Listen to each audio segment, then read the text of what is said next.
the ordinary language people, that's what they care about. And they think that it's a kind of, that sort of philosophical puzzles, generally speaking, arise from a kind of abuse of ordinary language. So John Austin, J.L. Austin, goes on at great length, for example, about the actual conditions under which it's okay to call an act voluntary. And he thinks if only we pay super close attention to when it is that you can call an act voluntary and when you can't call it voluntary and when you would call it involuntary and stuff like that, then the whole puzzle about free will just sort of go away.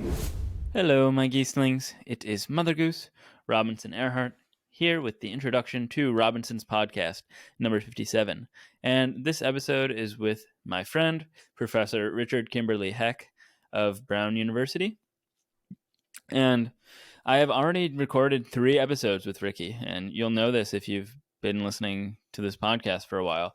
But they're episodes 5, 17, and 41, and we cover the philosophy of sex, pornography, and gender in those 3 episodes, and I don't know how long they are, 7-8 hours altogether. If you're anything like me, you didn't know that these 3 were even topics, but clearly they are. And if you listen to those episodes, which are some of my favorites, you'll get a very good sense of what's going on in that domain. But in this episode, we turn to the area of work that Riki is best known for, or at least some of that material, which is Frege and the philosophy of language. Though we don't actually talk too much about Frege. I mean, the podcast is about 3 hours long. So I guess I should have said that the topic is the theory of reference. Reference being referring to something, how maybe a word or a name picks out an object. So it's the philosophy of language.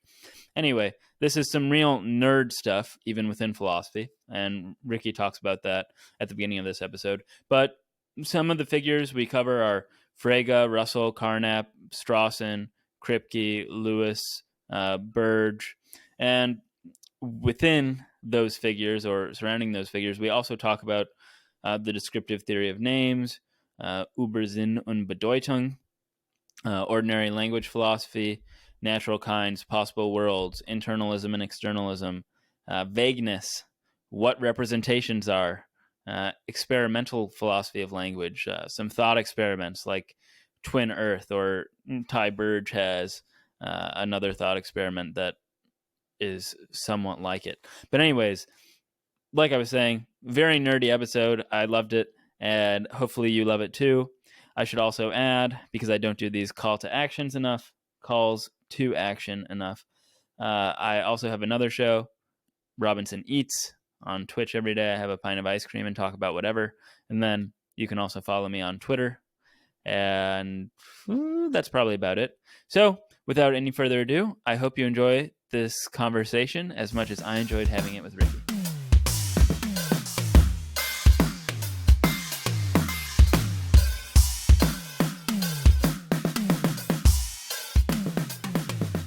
So as you've said elsewhere, not just philosophy of language, but in particular, sense and reference, or just reference, is some real philosophy nerd stuff. Yeah. And for that reason, I thought it might be a good idea to start by setting the stakes, like beyond just the philosopher's fascination with any sort of fun little puzzle or tedium.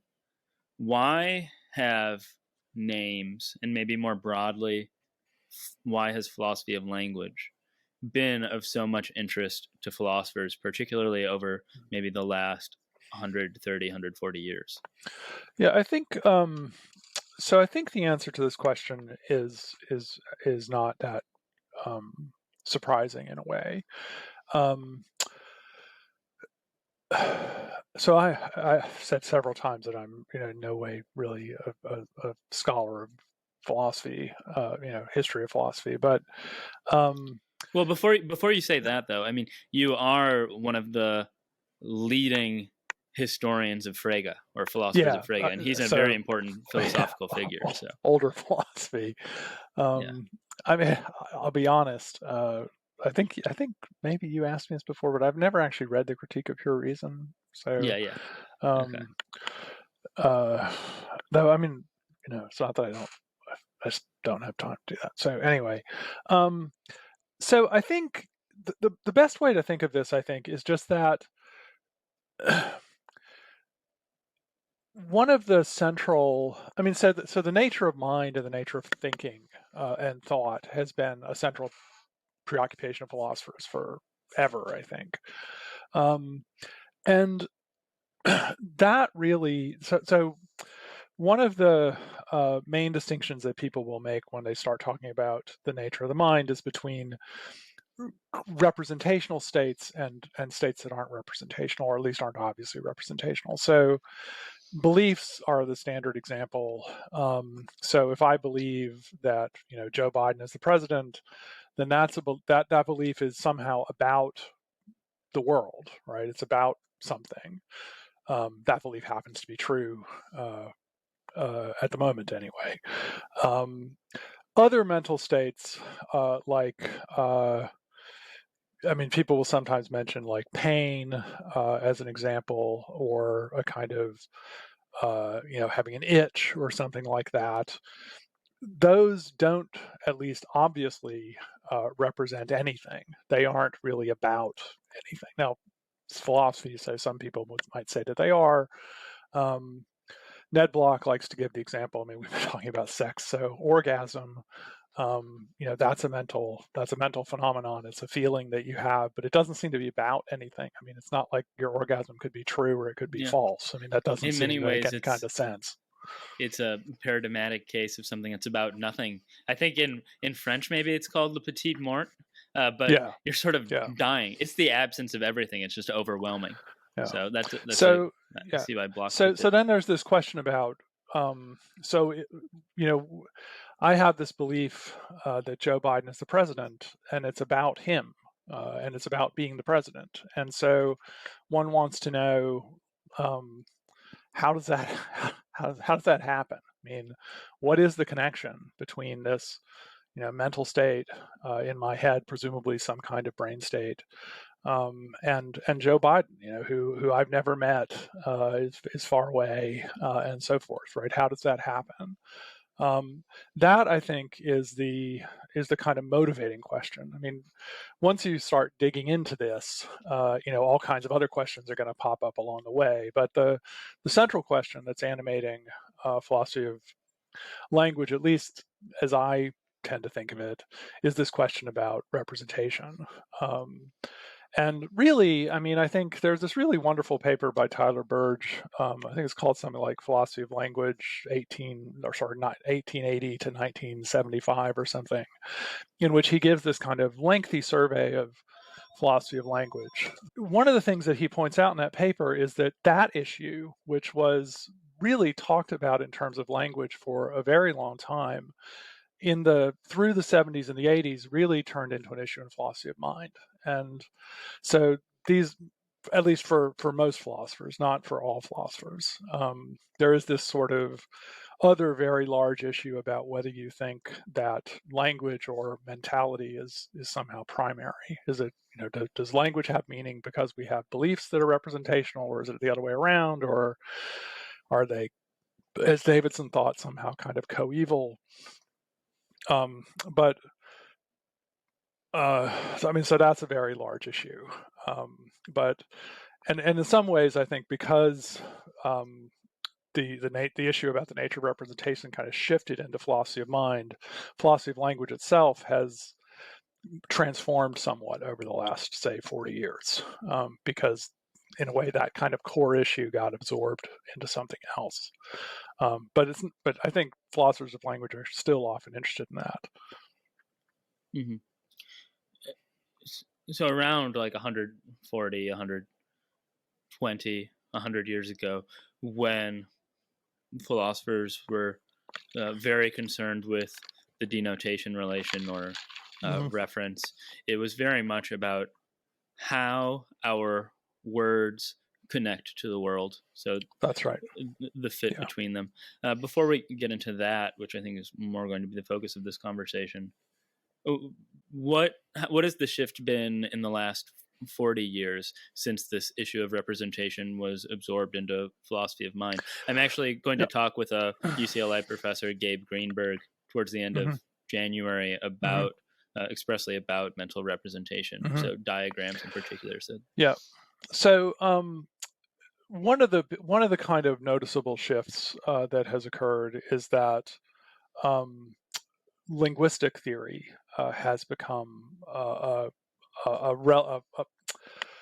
philosophy has a lot more to do with linguistics now than it did when I was in graduate school, even not quite 40 years ago. And certainly, if you look at the 70s, the kind of Davidson and Dummett and even Denoting and lots of people like that, linguistic theory wasn't really that central to philosophy of language. You could do philosophy of language and it perfectly well without ever kind of thinking about the science of language. And nowadays, my own view is that would be somewhat irresponsible to proceed that way. That we know quite a lot about the structure of language, of human language, and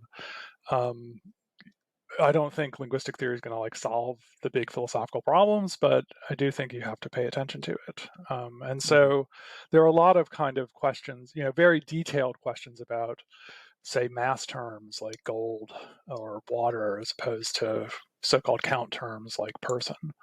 How do they work? What are they doing?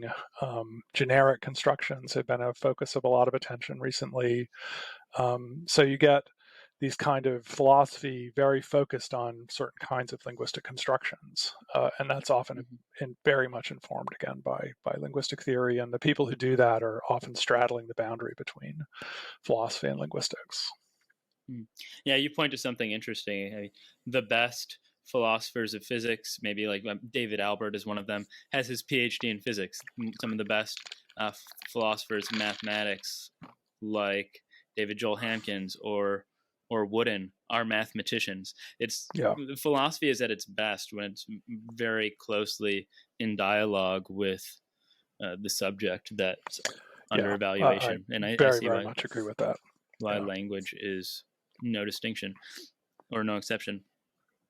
Now, we talked 3 episodes ago now about how you went from being or expecting maybe to be a mathematician to being a philosopher, but how in particular, granted today's subject, did you get into Frege? So Frege, I mean, is a critical figure in the philosophy of math. Was that the original connection? No. Oddly enough, I mean, it's sort of strange because when I started becoming really serious about philosophy, it was kind of like I was running away from math. So I wasn't particularly interested in philosophy of mathematics at the beginning.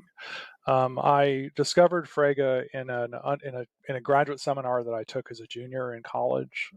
It was taught by a guy named Carl Posey, who is now at I think he's at Hebrew University. I could be wrong about that. But he was one of my main mentors as an undergraduate, and he taught this course on I think it was just called Analytic Philosophy, and it started with Frege and it went through Russell and Wittgenstein, and we read some of the positivists, and I think we read Quine, and then we read Dummett, and I became just kind of fascinated with Frege, and I, in particular, got really interested in Dummett's work on Frege, and you studied with Dummett, right? Yeah, I mean, this was like a particular plan that I hatched, was to go to Oxford and study with him. And that's why I applied for a Marshall Scholarship, was because I wanted to go to Oxford, which, fortunately I was able to do. And of course, the experience of working with Michael Dummett on Frege kind of hooked me big time. Right. And when I got to MIT, I found, much to my pleasure, that the study of early analytic philosophy was a major focus of the department. George Boulos, of course, was working on Frege at that time. Richard Cartwright wrote on Russell and early analytic philosophy more generally. The pro seminar at MIT kind of started with Frege and kind of worked its way up. So it really was just a great fit for me. And so my interest on Frege was able to flourish there, and also to kind of refocus toward his philosophy of mathematics, which I had not studied as much. I did study that with Dummett. Yeah, of so that's course. anecdotally, that's what I was going to ask. He's well known, I think, for just how much he loved the Grundlagen, and I Mhm. was wondering if that was partially what influenced So your. one of the things we did, I just actually just got an email about this a couple days ago. This year is the 40th anniversary of the publication of Crispin Wright's book, Frege's Conception of Numbers as Objects. And I turned up in Oxford in 1985, so 2 years after that book was published. And Dummett was very interested in it at that time. Crispin had been I don't know if he was ever, I think, formally a student at Dummett's. I guess he was actually when Crispin did his BPhil. I'm not sure about that. But anyway, Michael was very interested in the book. And so we spent an entire semester studying it together. And I wrote much of my dissertation at MIT grew out of my study of that book. And that then led into other things. So it was as much as anything, I think, Wright's book that got me started on working on Frege's philosophy of mathematics.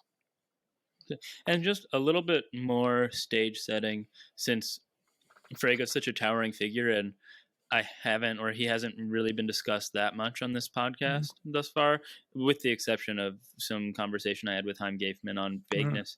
But who was Gottlob Frege? And Yeah, so was there anything particularly fascinating about him as a character? I'm not sure there was really. I mean, I think he was. He's unfortunately known for having been pretty virulently anti-Semitic. That wasn't unusual for Germans of that era. There are some indications that Like he the had some. mid to late 1800s.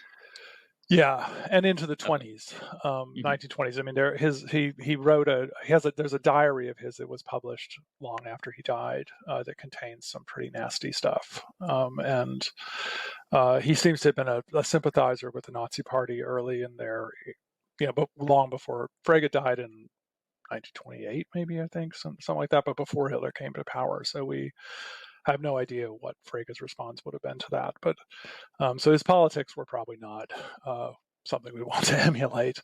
But he himself was a mathematician. He was trained as a mathematician.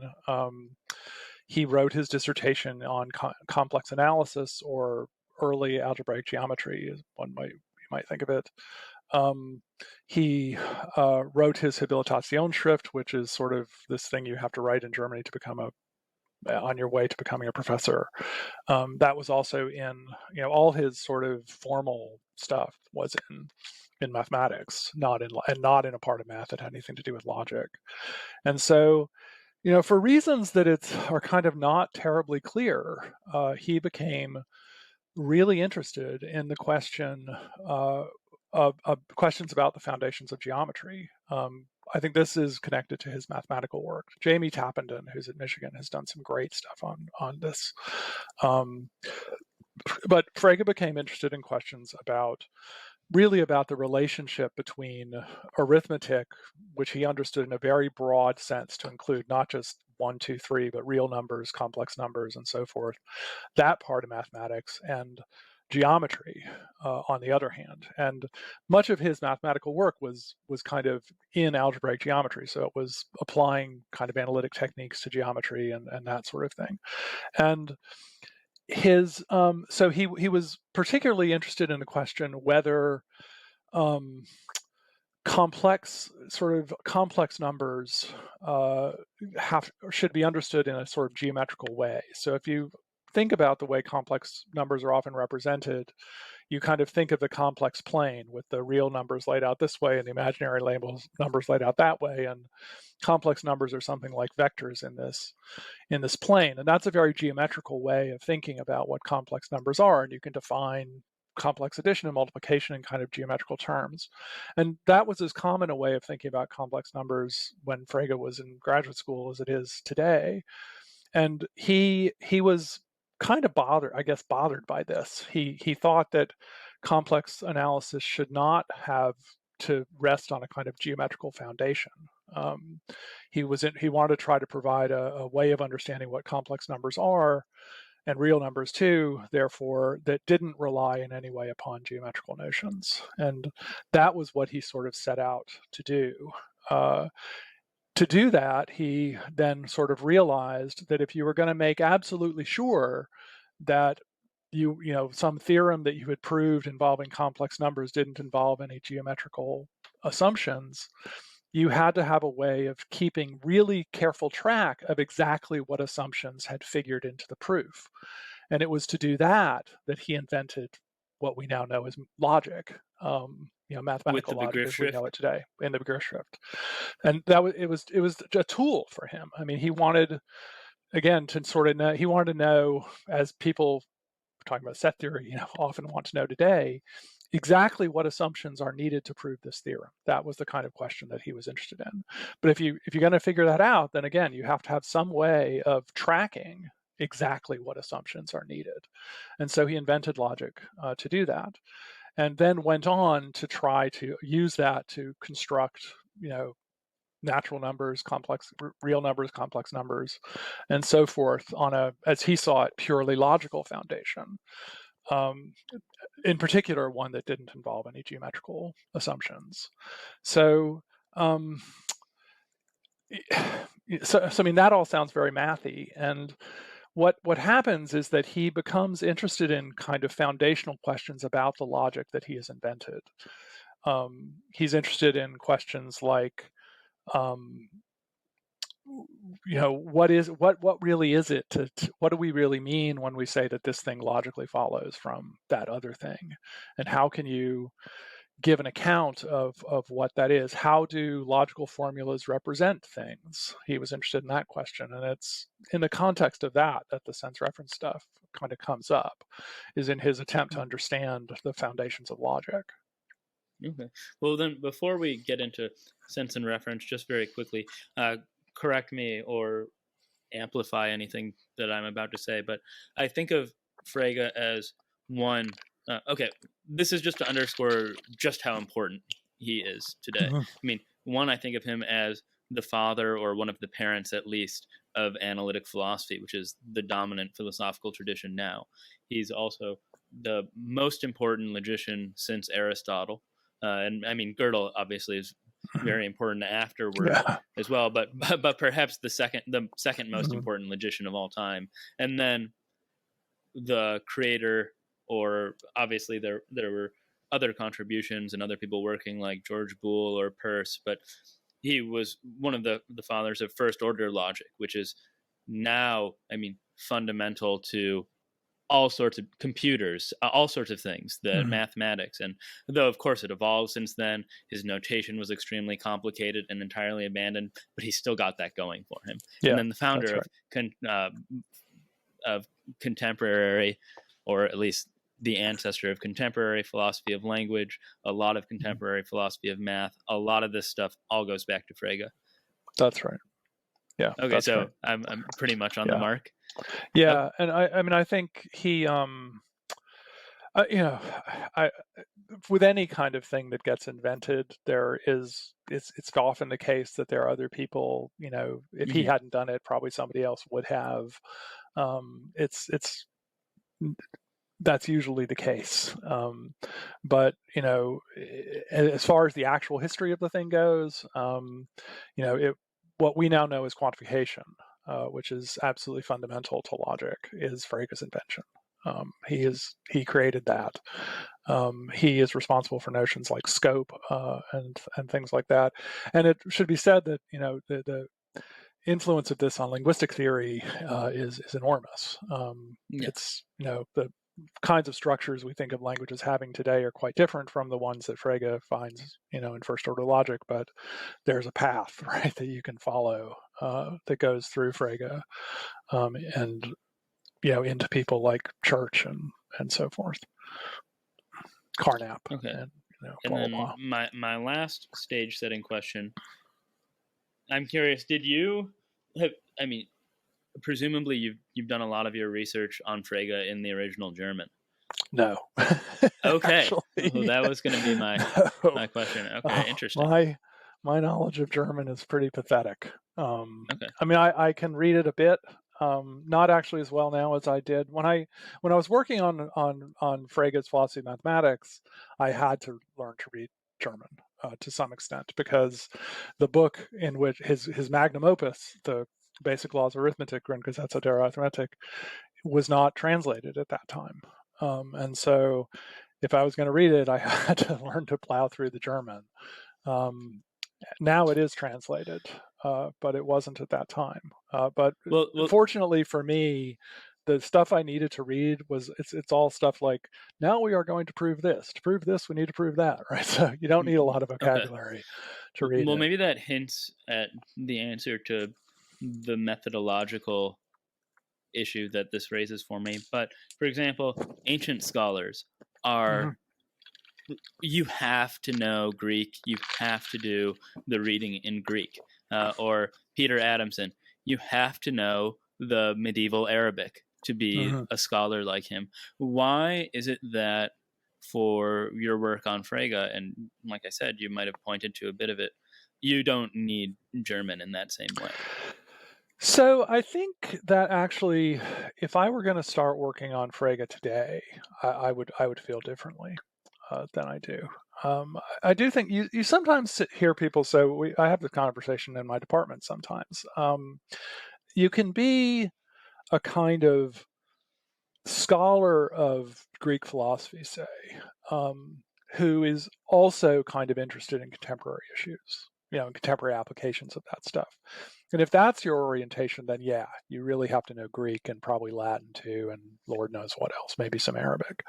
But you can also be a sort of, say, moral philosopher. Your main interest is in moral philosophy, and you happen to find Aristotle's ethics, say, inspiring, right? And you may even, be kind of in a way secondarily interested in Aristotle and in Aristotle scholarship. You can be that kind of philosopher and not know Greek. I'm that kind of that's me, right? My main interests really are in the contemporary stuff. I don't. It's in that sense that I kind of don't really consider myself a scholar of Frege in the way that especially the German scholars. Gabriel Gottfried, for example, comes to mind, or Christian Thiel, and people like that who, I mean, these guys are, they're plowing into like the library records to find out what books Frege checked out, when he was working on different things. That's a kind of scholarship that it's just not what I do. If you're going to do that kind of stuff, then yeah, you have to be reading Frege in the original German, and you need to, do a lot of other digging of the kind that I don't do. I don't find myself particularly interested in sort of the historical questions in a way in their own right. I mean, I'm more interested in them for the light they throw on contemporary issues, though, sometimes I can get obsessed with historical things. So I mentioned the Begriffsschrift, and I think that is typically translated as concept writing. And then conceptual notation. Yeah, it's a neologism that Frege created. Mm-hmm. And then the paper that everybody knows today is Sinn and Bedeutung, which sense and reference. Über Sinn and Bedeutung, yeah, on sense and reference. Über, okay, sorry. Yeah. But you just mentioned that the whole discussion of reference came sorry, that's the wrong proposition. It came out of his work in logic. So is that where you think it would be a good place to start talking about just what reference is before going into maybe that big paper? No, I think it's hard to. I think it's not. That's something we better, in a way, come back to. Is sort of what the connection is. I mean, I think, in fact, this is an issue that I really have found historically interesting. Is sort of, why does Frege write that paper, right? I mean, his interests, that is not what he's interested in, really. He's interested. I mean, there's all this. I mean, there's stuff about presupposition in that paper and like all this stuff, and like, why does he get interested in that? If you look at everything that comes up to that, there's just no precedent for it in his writing. It just kind of comes out of nowhere. And so I have been interested in the question, kind of like, where does that come from? Why does he become interested in that? But I don't think it's a good place to start. It's something you kind of have to back into. Sure. Then maybe just because I like using the foreign words, maybe we should start with Übersinn and Bedeutung, and maybe with. Well, I don't know how you like to teach the paper. Maybe that would be interesting to just hear how you teach the paper. But also, I mean, if you also think it's just better to start off with maybe the Morning Star and Evening Star. Yeah, I mean, it's prefer. a very, very, very puzzling paper in some ways. I mean, I mostly last time I taught it, I spent 2 days on it. But I think next time I'll probably just have them read like the first 2 pages, basically, and then leave the rest of it.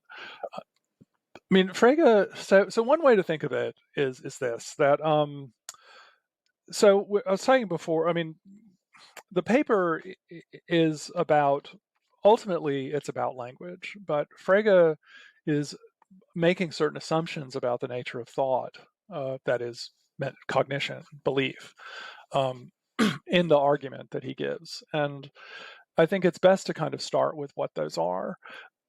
So I mentioned before that beliefs are about things. That's one of my students, In the sense that they're representational.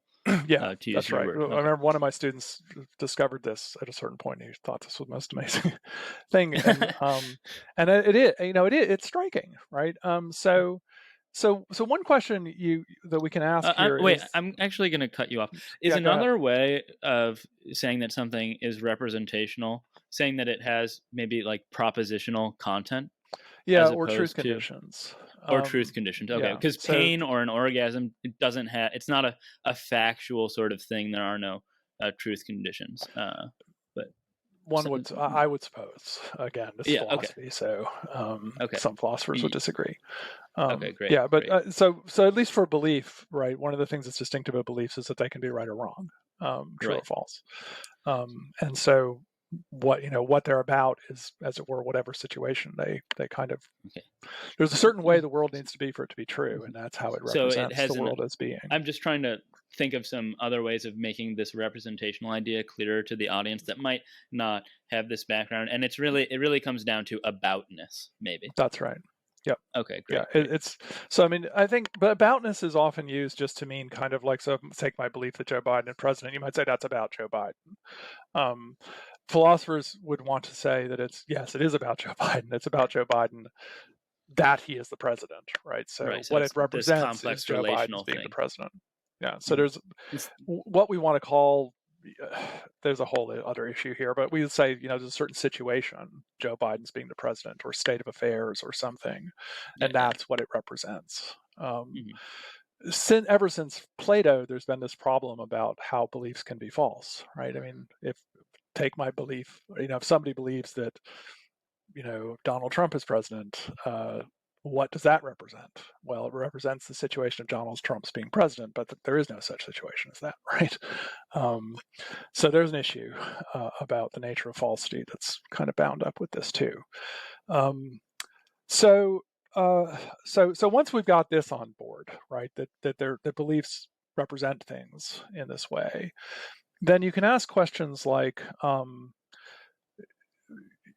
what is it about? So take my belief that Joe Biden is the president. What is it that makes that belief the very belief that it is? What makes that that belief as opposed to some other belief? And you might think that the answer is just what it's about, right? So my belief that Joe Biden is president is different from my belief that snow is white, because one of them is about Joe Biden's being president, and the other one's about snow is being white. So you might think, well, look, that's what makes a belief the very belief that it is. It's what it's about.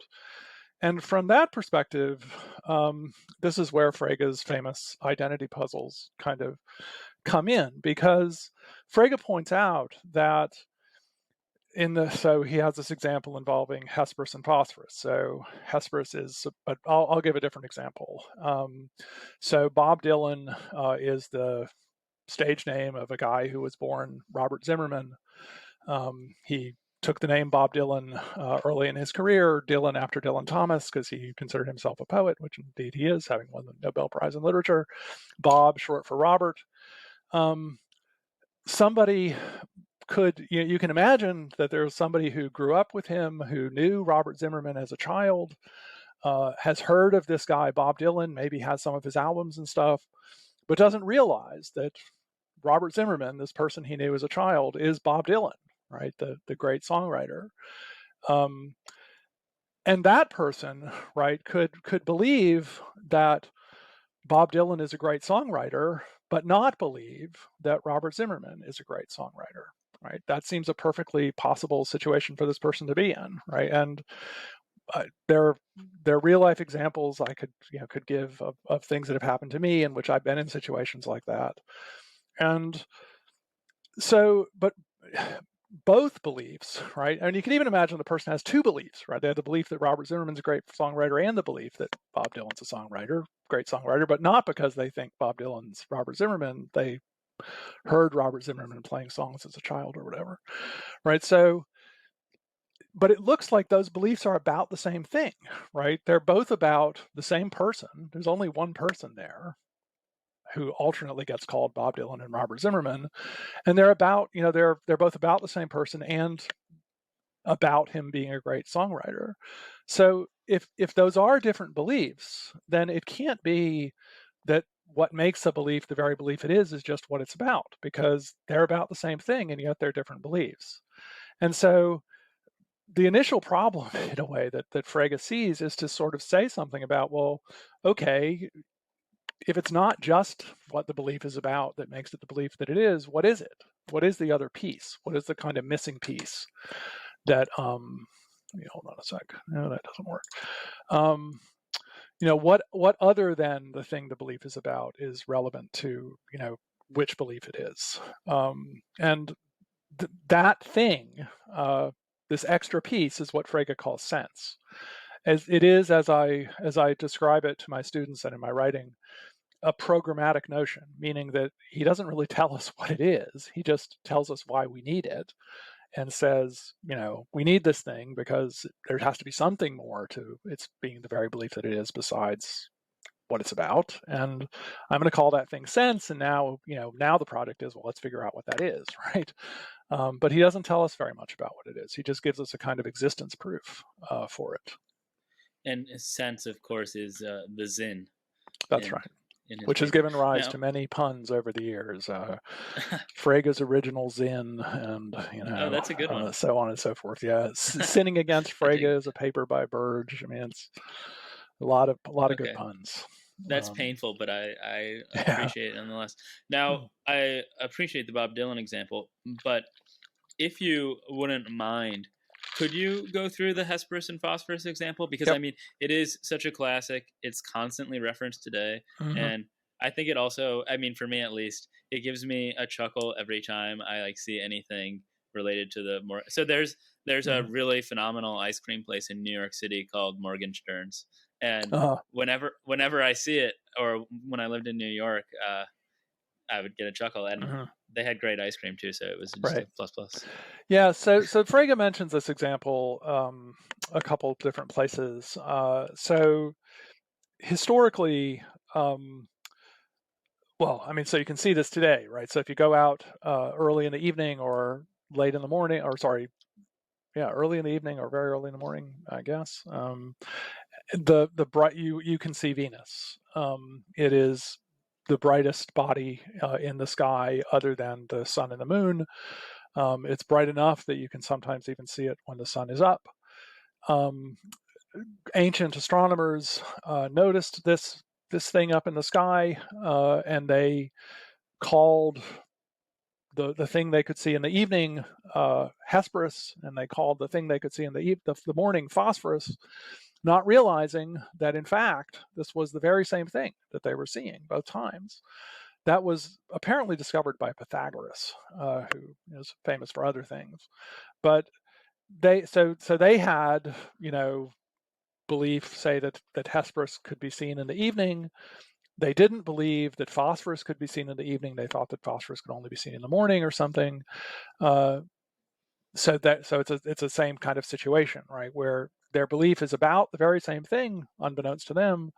They seem to have two sets of beliefs about the same object. They're different sets of beliefs, and so it can't just be what the belief is about that gives it its identity. Okay, great. And so where does he go from there in fleshing out this idea of what the missing thing is, the Sinn? Yeah, so he says astonishingly little about this. And I think part of the reason for this is that as I mentioned before, the paper is really about language. And I've just been talking about belief so far.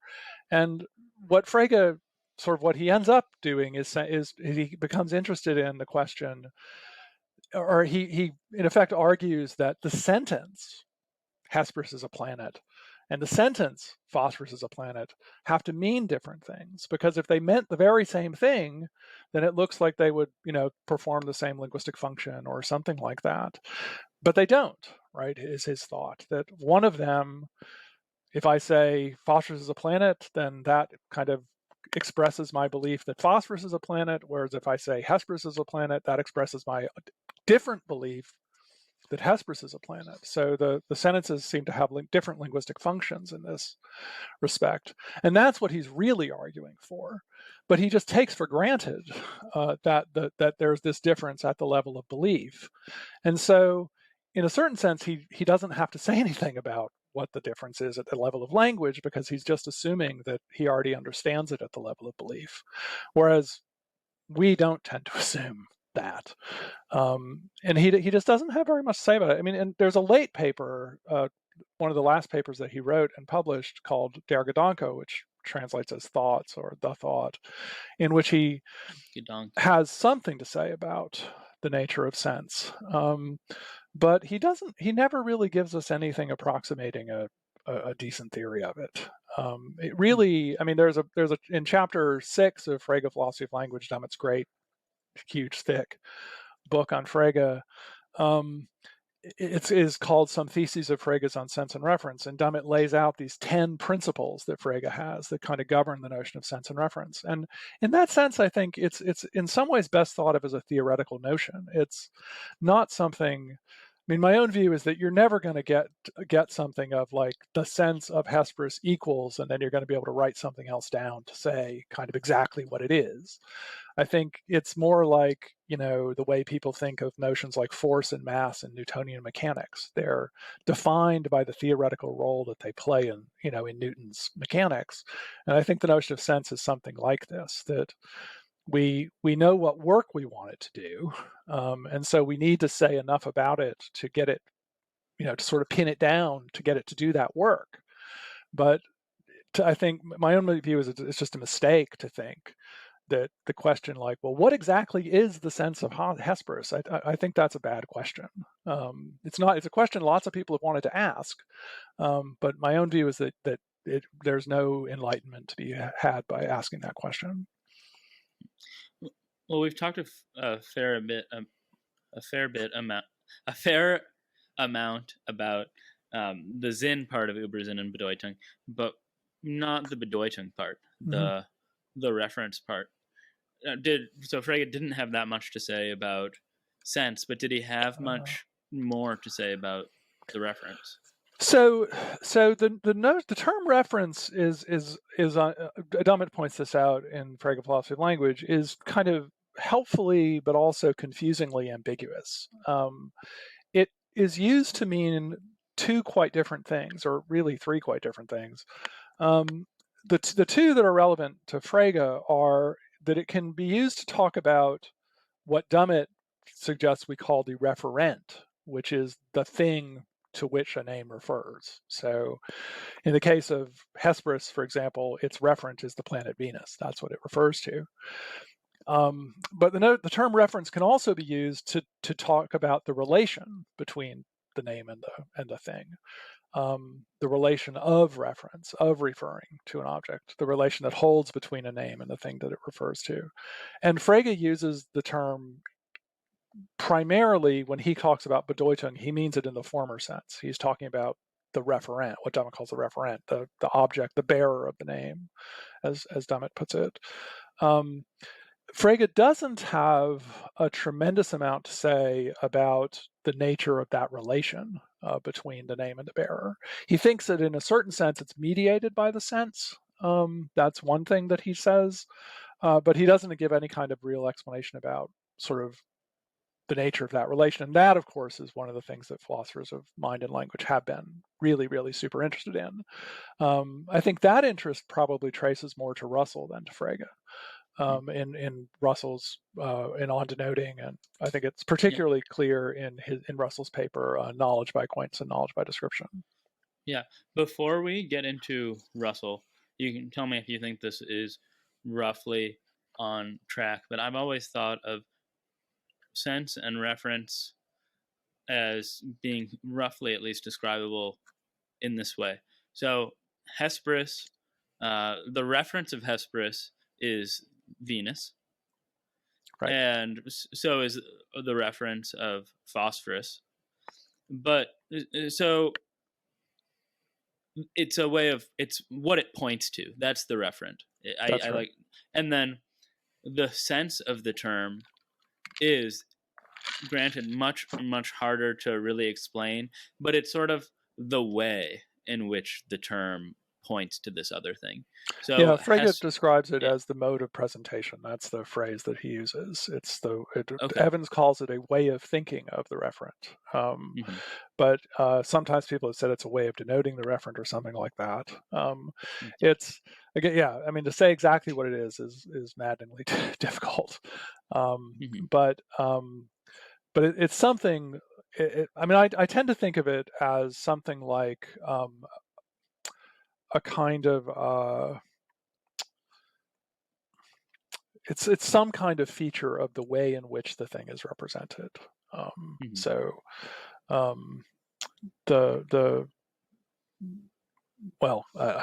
is going to get really hairy very fast. So maybe we should. But it might depend on connotations, or maybe, I mean, this isn't necessarily things that Frege would say, but just speaking loosely, connotations, maybe your causal relation to the term, how you learned about it, all of these sort of things might play a role in the sense that's not so much there in the reference, which is more one-dimensional.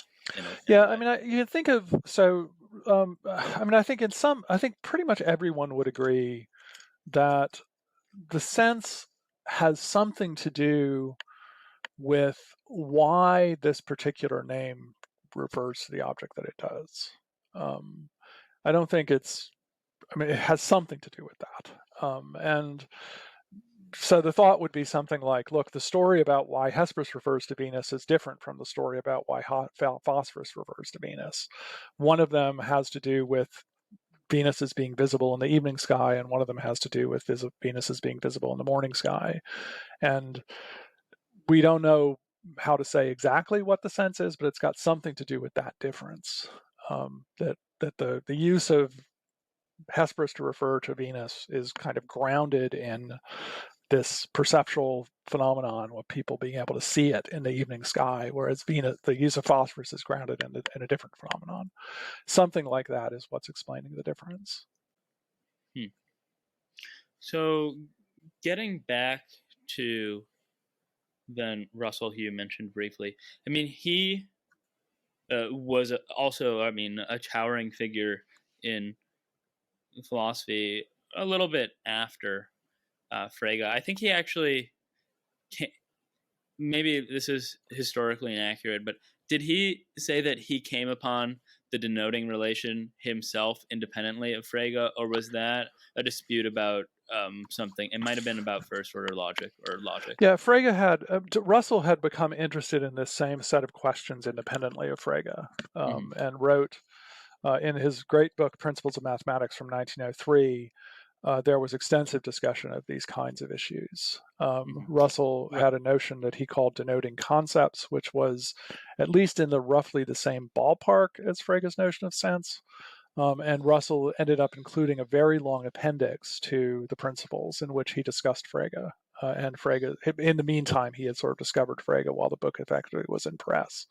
And so he wrote this appendix in which he brought Frege really, in a way, for the first time to the attention of the English-speaking philosophical world.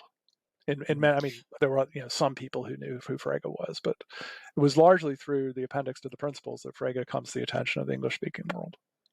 Yeah, and presumably many more people know Bertrand Russell's name than they do Frege's. But Russell is also, I mean, a towering figure. He won I think a Nobel Prize in literature. Justin Clark Doane, who is a good friend of mine at Columbia, and he thinks that Russell's like the greatest philosopher of the 20th century, and I don't know how I could really disagree with that. But for a while, I was quite interested in Russell, historically speaking, and looked a lot at his 1903 Principles of Mathematics, and by that point, he was already talking about reference, and he was. I mean, then On Denoting came out in 1905. I don't recall the year of Knowledge by Acquaintance and Description, or Description and Acquaintance, but he was also heavily influenced by Meinong and wanted to refute that sort of realism. I don't know if that played as much of a role for Frege, but how roughly did Russell treat reference differently from Frege? So Russell, more so than Frege, was interested, as I mentioned, in the relationship between sense and reference, between a name and an object that it denotes. And as I said, this comes out, I think, most strikingly in Knowledge by Acquaintance and Knowledge by Description, which was published in 1910. So there, Russell, he points out that the way he puts it is that sometimes when we think about an object, what makes it possible for us to do so is that we stand in some kind of perceptual relation to the object. So this cup, for example, right? I could think about this cup right now, and what allows me to do that is the fact that I can see it, right? Somehow my capacity to think about the cup is just grounded in this perceptual relation that I have to it. But Russell points out that there are lots of things that we can think about that we don't have any perceptual relation to. Historical figures are an example that Russell uses. So I can think about Plato or Aristotle or Frege, for that matter, right? Or Russell, who I've never had any kind of perceptual connection to. And Russell asks the question, like, how is that possible, right?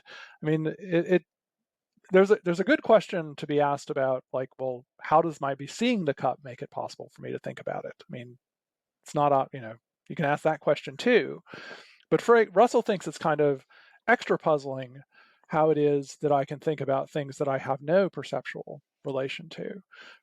This perceptual relation, what I'm calling the perceptual relation, is roughly speaking what Russell calls acquaintance.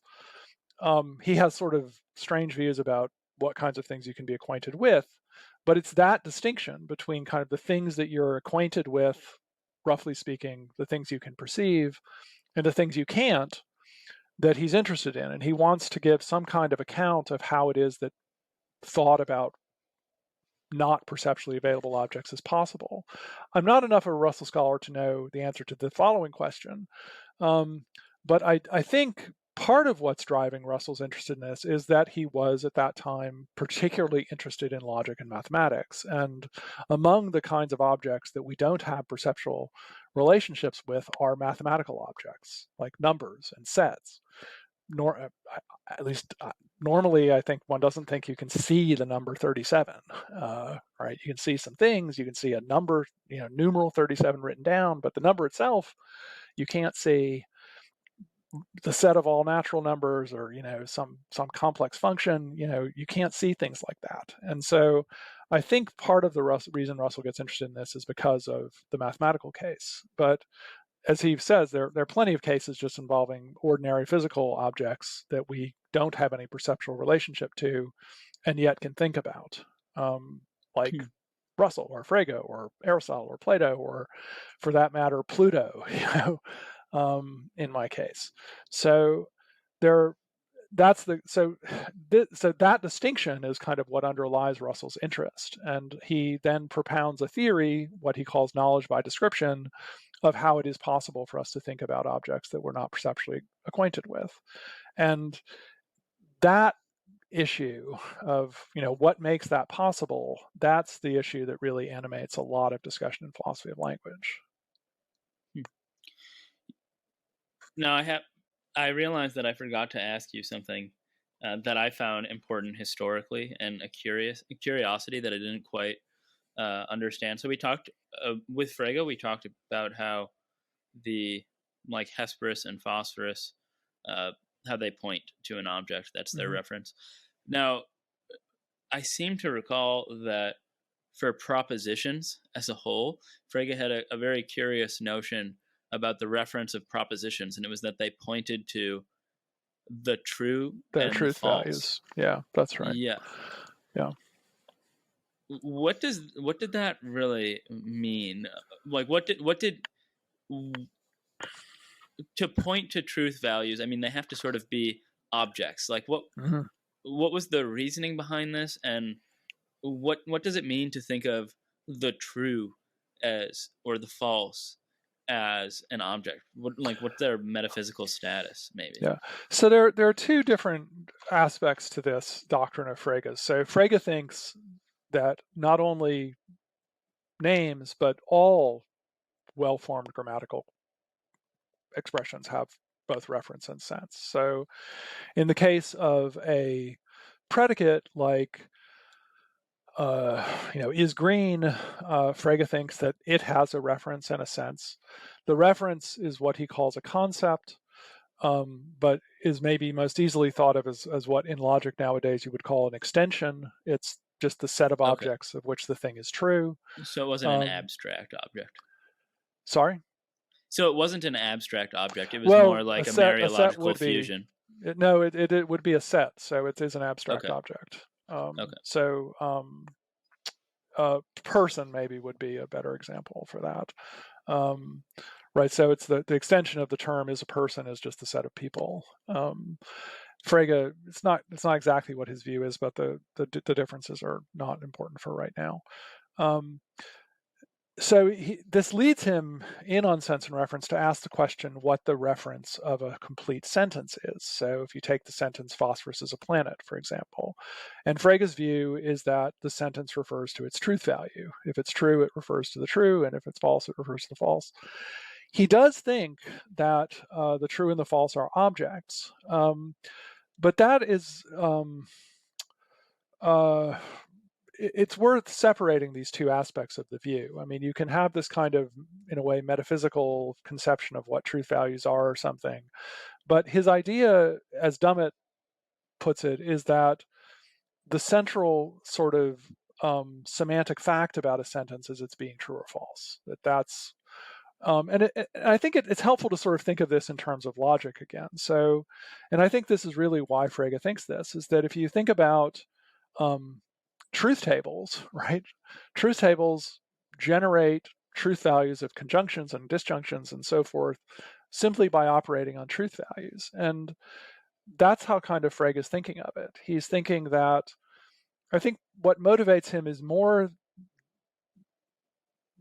how the truth value of one sentence affects like a conjunction or a disjunction or something than it is kind of thinking of the sentence standing on its own. He's really thinking of sentences not just as things that can stand on their own, but also as parts of larger constructions, which you can create using truth functional connectives and things like that.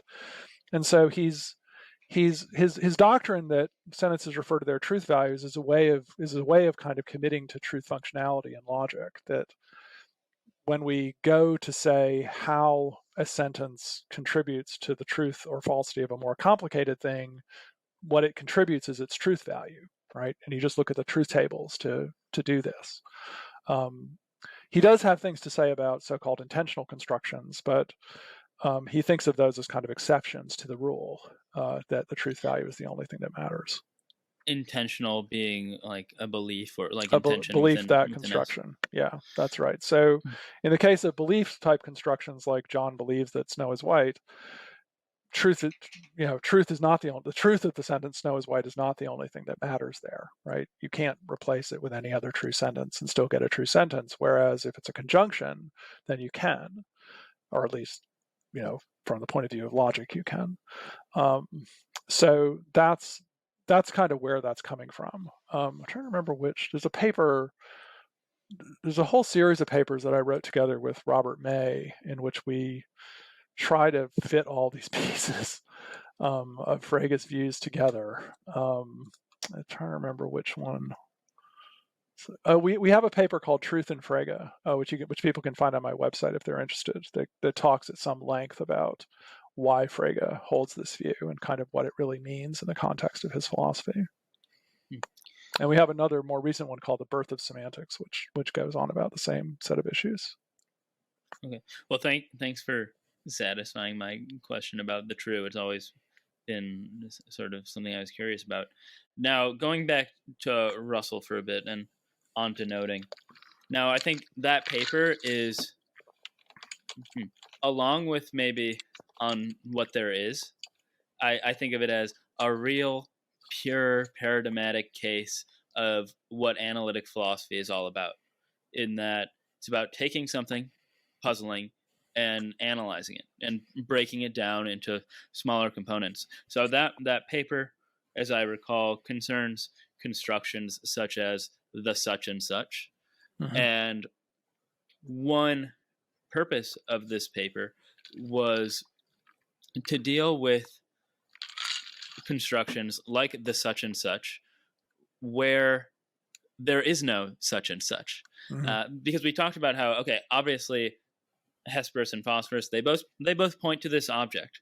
But how does a term like the such and such function in a sentence when there is no such and such? Like in a sentence, the present king of France is bald, where there is no present king of France. Now, maybe this would be a good time or a good way to explain just what his theory of denoting was and why it solved this fairly pressing puzzle for these early philosophers of language. Yeah, so it's actually one of the things that's very interesting about that paper, which my sense is that, when people read it today, they kind of read very fast over the first 3 or 4 pages so they can get to the good part, which is where Russell talks about what he calls descriptions, that is, phrases of the form the so-and-so. But the paper actually begins by talking about a much broader range of constructions. Russell includes all things like all men, every man, some man, no man, and so forth phrases. In his what we would now call quantifier phrases. But in the principles, Russell has this very strange view about how these things work, and the view is that that they denote, like that. His view is that an expression like "all men" denotes a variable man, right? It doesn't denote any particular man; it denotes a variable man, and he thinks that different what we would call quantifier constructions like all man, some man, every man denote different kinds of variable men. And as you can imagine, this just becomes an absolute nightmare very, very fast. And so the first thing that Russell does in that paper is to dispense with this view that phrases like every man, a man, no man, some man refer to anything, that their job is to denote things. And that, today, from our kind of standpoint today, that just seems like, well, obviously they don't, they're quantifiers, right? But at the time, this was a revolutionary idea, actually. And much of the work Russell is doing in that paper is toward that end of establishing the claim that phrases like every man, a man, no man, and so forth are not of the same grammatical category as names, like Plato or Aristotle or Hesperus or Phosphorus, even though, and this I think is kind of the root of the confusion, they appear in the same grammatical places, right? So if I can say phosphorus is a planet, I can say every planet is a planet, I can say some planet is a planet, right? I can put these quantifier phrases in the same places as names.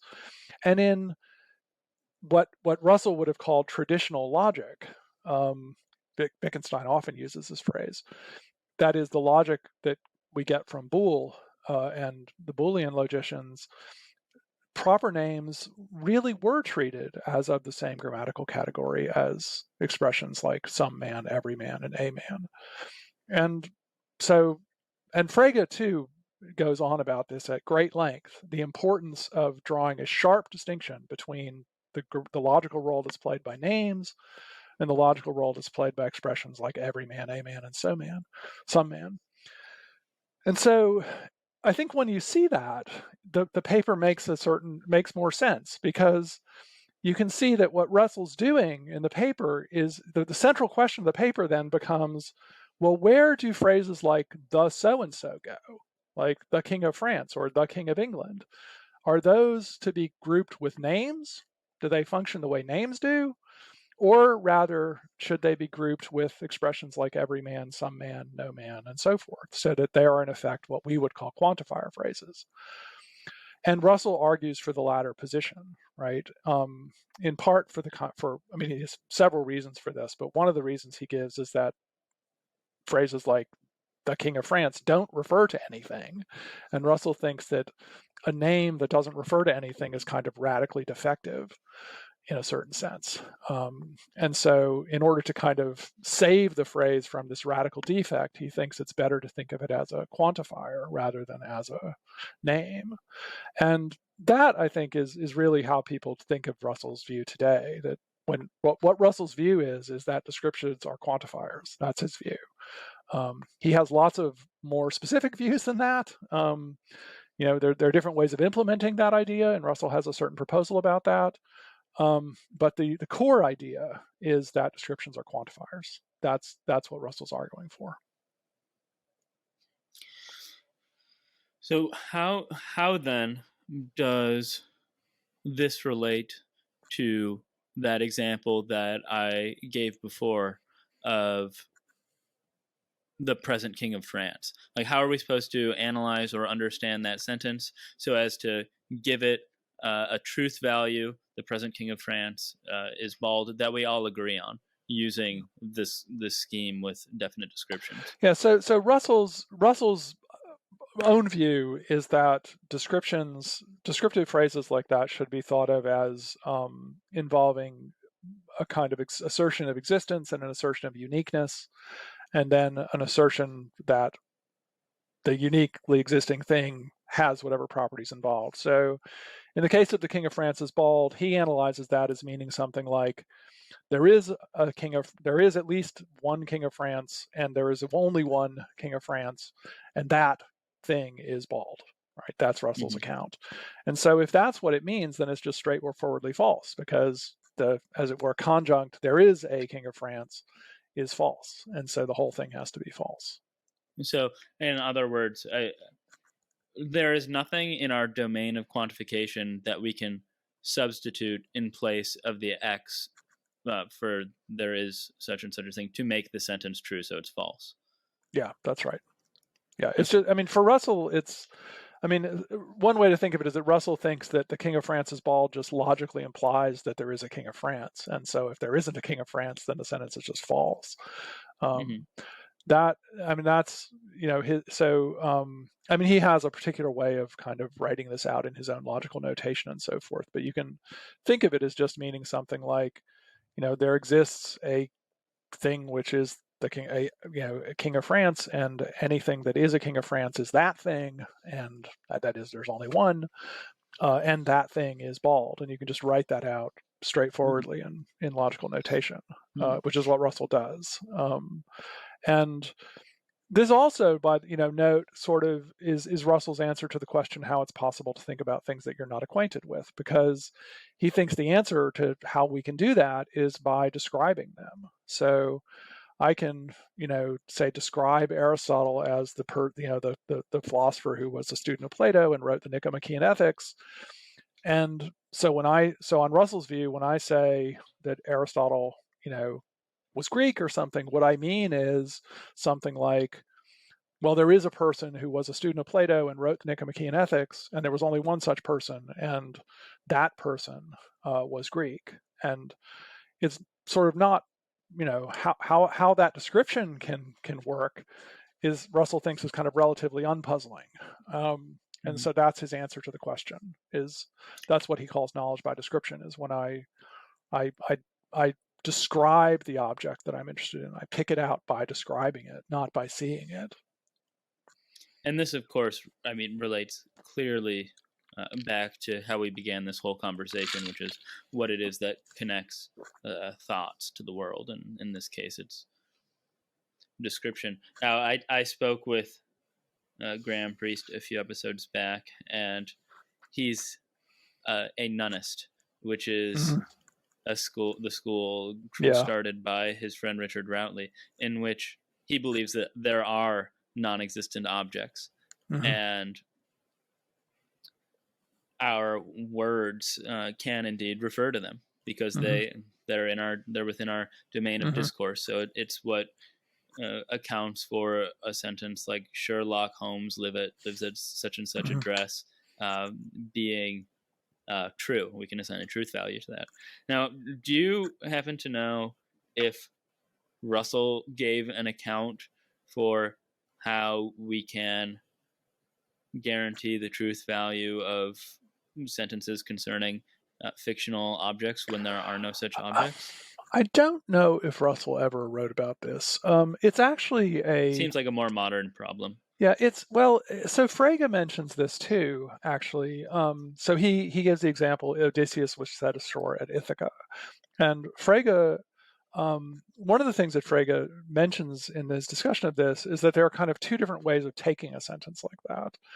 You can take it kind of, so to speak, historically seriously, right? So a historian, you can imagine a historian wanting to try to figure out where Odysseus was set ashore, right, after all his travels or whatever it is, right? Such a person would not, if we think of the sentence that way, we should not regard it as true, right? Because there was no such person as Ithaca, as Odysseus. He wasn't set ashore anywhere. If we take this sentence historically seriously, then it's just not true. But there's another way of understanding it, which involves what people have come to call discourse about the novel, or fictional discourse, where when I say Odysseus was set ashore at Ithaca, what I mean is something roughly like, right, in the story, Odysseus is set ashore at Ithaca. And it's an unfortunate fact, actually, about a lot of these discussions that people tend to go for these fictional examples, but they have this kind of dual nature that I've just described, that you have to be clear, like, which of those two ways of understanding the sentence you're thinking about. And it's really only when we're taking it in the historical sense that it's relevant to this discussion. In the fictional sense, there are tons of different theories about how that kind of discourse works. One of the best, or sort of first really serious proposals about this is in David Lewis's paper, Truth in Fiction. Saul Kripke has a more recent paper in which he argues for a view that's in a way closer to Priest's, that he thinks that there are such things as fictional characters, and we can sometimes refer to them. But note that this doesn't commit Kripke to nonism. He doesn't have to think that there's a round square or anything like that Meinong thought there was. And it's more, it's better to sort of, in these contexts, I think, to think of cases of proper names that just genuinely don't refer to anything. Not because they're fictional, but just because they were always intended seriously as proper names, and they just don't refer to anything. There are some classical scholars, my understanding is, I could be wrong about this, but it kind of doesn't matter for the purposes of the example, who think that Homer, there just wasn't such a person as that. There just isn't such a person as Homer, that name became associated with the Odyssey and the Iliad for, complex, kind of confused historical reasons, and that there just wasn't a person like that. Maybe those books were written by a number of different people, or, who knows what. If so, then that would be a good example to use here, because it's not that like there's this fictional character Homer that refers to, and I can say, well, Homer wrote the Iliad in the story. No, I mean, like, if Homer just didn't exist, then that's kind of the end of it. People like Priest think that nonetheless the name Homer refers to something. It refers to an object that is merely possible and not actual, or something like that. But it's important, I think, as I said, to sort of distinguish that case where we're dealing with names that purport to refer to actually existing objects, but don't refer to anything, from the fictional case where the name Sherlock Holmes, at least as normally used, does not purport to refer to an actually existing object. It's purely fictional. I don't think Graham's view is that you're restricted to possible but not actual objects, because I think for him, you can also refer to the round square. Yeah, impossible objects too. Which is impossible. I think, I think they're just non-existent objects, broadly construed. Sure. Close that window. Yeah. Graham has a very rich ontology. Yes, very rich. Very rich. The opposite of Quine, right? Quine professed an affinity for desert landscapes. Yeah. One problem for me, just on the surface of accepting that there are words that genuinely don't refer, is then such sentences seem, on the face of it at least, like they would require an entirely different sort of semantics, but a real motivating concern in like philosophy of math, which I'm very close to, is trying to preserve a semantics for natural language. I mean, that was one of Benacerraf's considerations with what's now known as the Benacerraf field problem. Yeah. But are you familiar much with Meinong? Not really. I mean, I know that. I mean, I've read a tiny bit of Meinong. I mean, Meinong is an early proponent of this kind of view, and historically speaking, Russell kind of begins as a kind of disciple of Meinong, and On Denoting really represents the end of Russell's break with that tradition. I think that was in process. You can already see it happening in Principles, but Russell's earliest writings are much more in this idealistic tradition that Meinong represents, and so-called absolute idealism as it was practiced in Britain at the time. And Russell, after this kind of change, becomes one of the great British realists, along with G. Moore and others, who represent a real revolution in British philosophy. So a final question about this era, and it stems from a question that you put elsewhere, which was, what makes a belief, say the belief that snow is white, rather than the belief that 3 + 4 is 22? Like, what distinguishes these beliefs? And maybe in answering that question or summing it up, that you think maybe that puts a bit of a close to the time period we've just been discussing. I don't think that any of the figures that we've been talking about really has a very satisfying answer to that question. They identify it, but one thing that's always kind of puzzled me about some of these discussions, and I mean Russell has an out here, is that they tend to take reference to things like properties kind of for granted. So Russell's like super puzzled about how it is that I can refer to objects that I'm not perceptually acquainted with. But in giving that answer, he just kind of assumes that I can refer to things like writing and colors and all these properties. Now, Russell has a kind of excuse here because he thinks that we are acquainted in some sense with properties, but I don't find that very satisfying. And so Russell doesn't seem to have much to say about what makes it possible for me to have what you might call purely general beliefs, like the belief that every man will die or something. He's very puzzled about how I can have beliefs about specific individual particular objects, but he doesn't seem to be very puzzled about how I can have these purely general beliefs. And his solution to the problem about how I can think about individual objects is to reduce those cases to the case of purely general beliefs, which he isn't puzzled about. But I've always been puzzled myself why he's not more puzzled than he is. It will be another few decades before people start to get interested and take seriously that kind of question. And I think in contemporary discussions, people do take seriously both questions. Okay, well, great. Time to switch gears a little bit. Now, there's another philosopher very important to the reference discussion that I actually really know nothing about, and that's P.F. Strawson. Though I do know that he's associated with a philosophical school called ordinary language philosophy.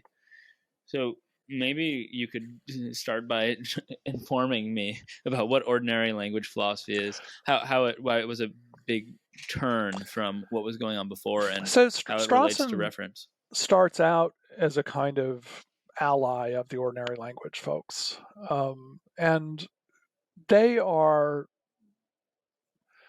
kind of characterized by a very, very detailed, close attention to the way that language is used in ordinary life. Whereas Russell, he's really interested in logic, right? That's what he cares about. And one of the things you see happen in the early discussions of ordinary language stuff, for example, so Strawson in his book Introduction to Logical Theory raises questions about whether the English word "and" is actually commutative. That is to say, whether A and B and B and A will always have the same truth value. Now, in ordinary truth functional logic, this is assumed, right? And it just has a certain truth table that makes it commutative. All that's required for a conjunction to be true is for both the conjuncts to be true. But Strawson mentions these examples like, I don't know, I can't think this is one of his examples. They got married and had a baby versus they had a baby and got married, right? And Strawson says, look, the former, right, they got married and had a baby is kind of unexceptional, whereas they had a baby and got married when Strawson was writing in the 1950s, right, that would have been a very different situation. I mean, of course, they're different situations in a different sense, but right, one of them would have been a kind of controversial and the other wouldn't have been controversial. And so Strawson suggests that the word "and" in its ordinary English usage can sometimes have this kind of temporal feature, that when you say this and that, what you mean is this and then that, right? And if that's true, then "and" in English is not commutative, right? You can't just switch the order of the two conjuncts at will. And Russell and I mean, so Strawson gets into a big argument with Quine about this, and Quine just like doesn't care. He's like, who gives a crap, I don't care how well or not well the logical word "and" corresponds to the English word "and." He didn't care about that. But the ordinary language people, that's what they care about, and they think that it's a kind of that sort of philosophical puzzles, generally speaking, arise from a kind of abuse of ordinary language. That so Jail Austin goes on at great length, for example, about the actual conditions under which it's okay to call an act voluntary. And he thinks if only we pay super close attention to when it is that you can call an act voluntary and when you can't call it voluntary and when you would call it involuntary and stuff like that, then the whole puzzle about free will just sort of go away. That it's because of philosophers kind of lose touch with the ordinary use of words like voluntary or, and stuff, that puzzles about free will or whatever get generated. And Strawson, as I say, he begins as a kind of ally of that group, but he doesn't end up that way. He ends up much more of a kind of conventional analytic philosopher. And I don't know when that happens in Strawson, but I think his discussion with Quine has some influence on this. And where, maybe you can say more explicitly how this relates to reference, or some of the so this of part reference we've been discussing. Doesn't very much. The ordinary language part doesn't really have much to do with Strawson's work on reference. Okay. But I mentioned a while ago that there are actually three things that the notion of word refer or reference gets used for. One is the thing being pointed to, the bearer, what Dummett calls the referent. The second is the relation that obtains between the word and its bearer. And the third is the one that Strawson is most interested in, which is an act that you can perform. So I can ask you, like, who were you referring to when you said such and such? But here, referring is something that people do, right? You refer to things, right? Maybe by using a word, but you don't have to use a word. You could just gesture or point or something, like, who are you pointing at? Or, I can say things like that.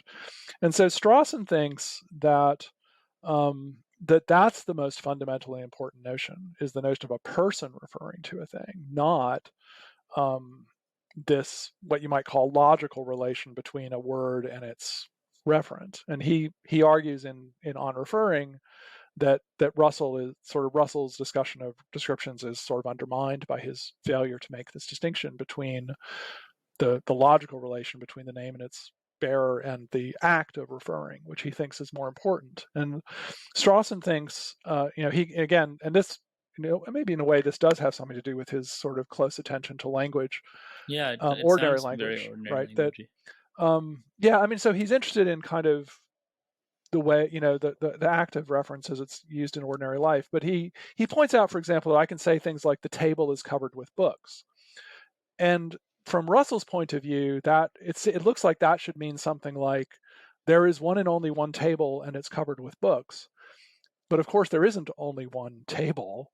And so it looks like Russell should regard that as false. Whereas Strawson thinks, no, look, that's absurd. We shouldn't regard that the table is covered with books as false simply on the ground that there's not only one table in the entire universe. He thinks it can be perfectly clear what a person is referring to in a situation like that, and that, they have said of that thing that it's covered with books, and that can be true, right? That's the way that Strawson wants to kind of reorient things away from the question, well, what does this word refer to, or what does this particular phrase, the table, refer to, and toward the question, well, what is this person using that phrase to refer to? That's the question that Strawson's interested in. So now, he sees, yeah, go ahead. I was going to say that as a very logically oriented person, do you find this branch of the reference tree to be less interesting than some of the other ones? I have actually written this paper called Semantics and Context Dependence Towards a Strawsonian Perspective, or something like this. And I think there's a deep insight in here in Strawson. I think it's actually, Strawson is elsewhere in his writings, I think, even more interested in demonstrative phrases like that table. And in a case like that, so if I imagine someone saying that table is covered with books, it's clear that the words that table do not refer to anything, right? I mean, just think of the words that table and you ask, what do those words refer to? The answer is those words do not refer to anything. They can be used to refer to lots of different things, right? Somebody on a particular occasion, those words could refer to a particular thing, but the words themselves don't refer to anything. And so if you're going to look closely at at these kinds of expressions, so-called context-dependent expressions like demonstrative phrases like that table or that person, then you have to start, I think, looking more closely at facts about the way the phrase is being used. Strawson may or may not be right to see a similar phenomenon going on with descriptions, but I think he's absolutely right that if we, when we come to look at demonstratives, which Russell, doesn't have as much to say about, then we have to start invoking notions like this. I mean, that's my own view. But one of the things that's really, I think Strawson's paper is probably the first paper it's definitely the first paper that I know of that starts to take this kind of context-dependent language seriously. And I think it probably is fair to say that it's because of Strawson's kind of ordinary language orientation that he does this. Because in logic, right, I mean, you just don't have this, right? In logic, everything means, it's set down in advance what everything means. It doesn't change from time to time or anything like that. But in ordinary language, we have, context dependence is just pervasive. And so I think what the real lasting contribution of that paper is to bring context dependence into the kind of philosophical mainstream. Yeah, I mean, there's a world of difference, more than a world of difference between formal languages and natural languages. And then when you want to give the natural languages a very strict, or maybe strict is the opposite of the word that I'm looking for, but an ordinary natural language interpretation. But saying that there's a world of difference between them maybe brings us to our next chapter. And while I think the prior chapters have really exemplified the nerd stuff dimension to the philosophy of language, this I think is much broader interest, and that would be Kripke, Lewis, and necessity, possibility, and by extension, possible worlds. How all of this relates to the reference issue. So maybe does this all start with Kripke's naming and necessity? To some extent, it does. I mean, I guess that's where it becomes it sort of blossoms. But it has its roots in Carnap and Quine, really. So Carnap in in Carnap's book Meaning and Necessity, he aims to sort of bring the tools of formal logic to bear on natural language. That's one of the it's one of the first places that you start to see kind of real natural language semantics being born. And Carnap, he was a student of Frege's, and so he's very aware of the distinction between sense and reference, and he wants to give a kind of formal logical account of it. And so reference, comes over into Carnap's treatment as what he calls extension, and sense comes over as what he calls intention. And intentions for Carnap are functions from possible worlds to extensions. So it's easiest to sort of think about this with property words. So if you think about the property of being green, say, then its extension is just the set of green things, right? The set of things the word is true of. Its intension will be, as it were, a different set for each possible world. It'll be the set of things that are green in that possible world. Alternatively, we can think of it as a function from worlds to the corresponding set. And so Carnap is already kind of bringing in these notions of necessity and possibility, modal notions, into the analysis of natural language. And he and Quine, Quine becomes kind of particularly interested in this and in certain kinds of puzzles that this gives rise to, certain kinds of problems that he thinks this gives rise to, that kind of get solved in effect by Kripke. And that's all bound up with Kripke's invention of modal logic in the late 50s not invention, but of modal semantics as we now understand it for quantified modal logic in the late 1950s. And So it has its earlier roots, but it's really in Kripke that all of this kind of, as I put it earlier, blossoms and becomes a kind of central preoccupation of people in the way it is today. Well, why don't we talk then about the causal theory that Kripke averred? I remember when I took modal logic with Tamar Lando at Columbia, and she's absolutely brilliant and a terrific logician. And I messaged her about the class because this was before I really knew what modal logic was. I signed up for modal logic. I asked, "What are we doing in this class? Is this just reading naming and necessity?" And I was very wrong. Yeah. So Kripke, so as I mentioned before, Russell has this view that what makes it possible for us to think about objects that we're not acquainted with, that aren't perceivable by us, is our ability to describe them. And this is what came to be known as the description theory of names. So the idea was that most names, especially people tended to focus on historical figures. So take Aristotle as an example. How is it that I can think about Aristotle given that I can't perceive him? Answer, I can describe him. So the name on this theory has to be associated with some kind of descriptive information that would suffice to pick out that particular object. Maybe it's, as I said before, like the person who was the teacher of Aristotle or student of Plato and wrote the Nicomachean Ethics or whatever.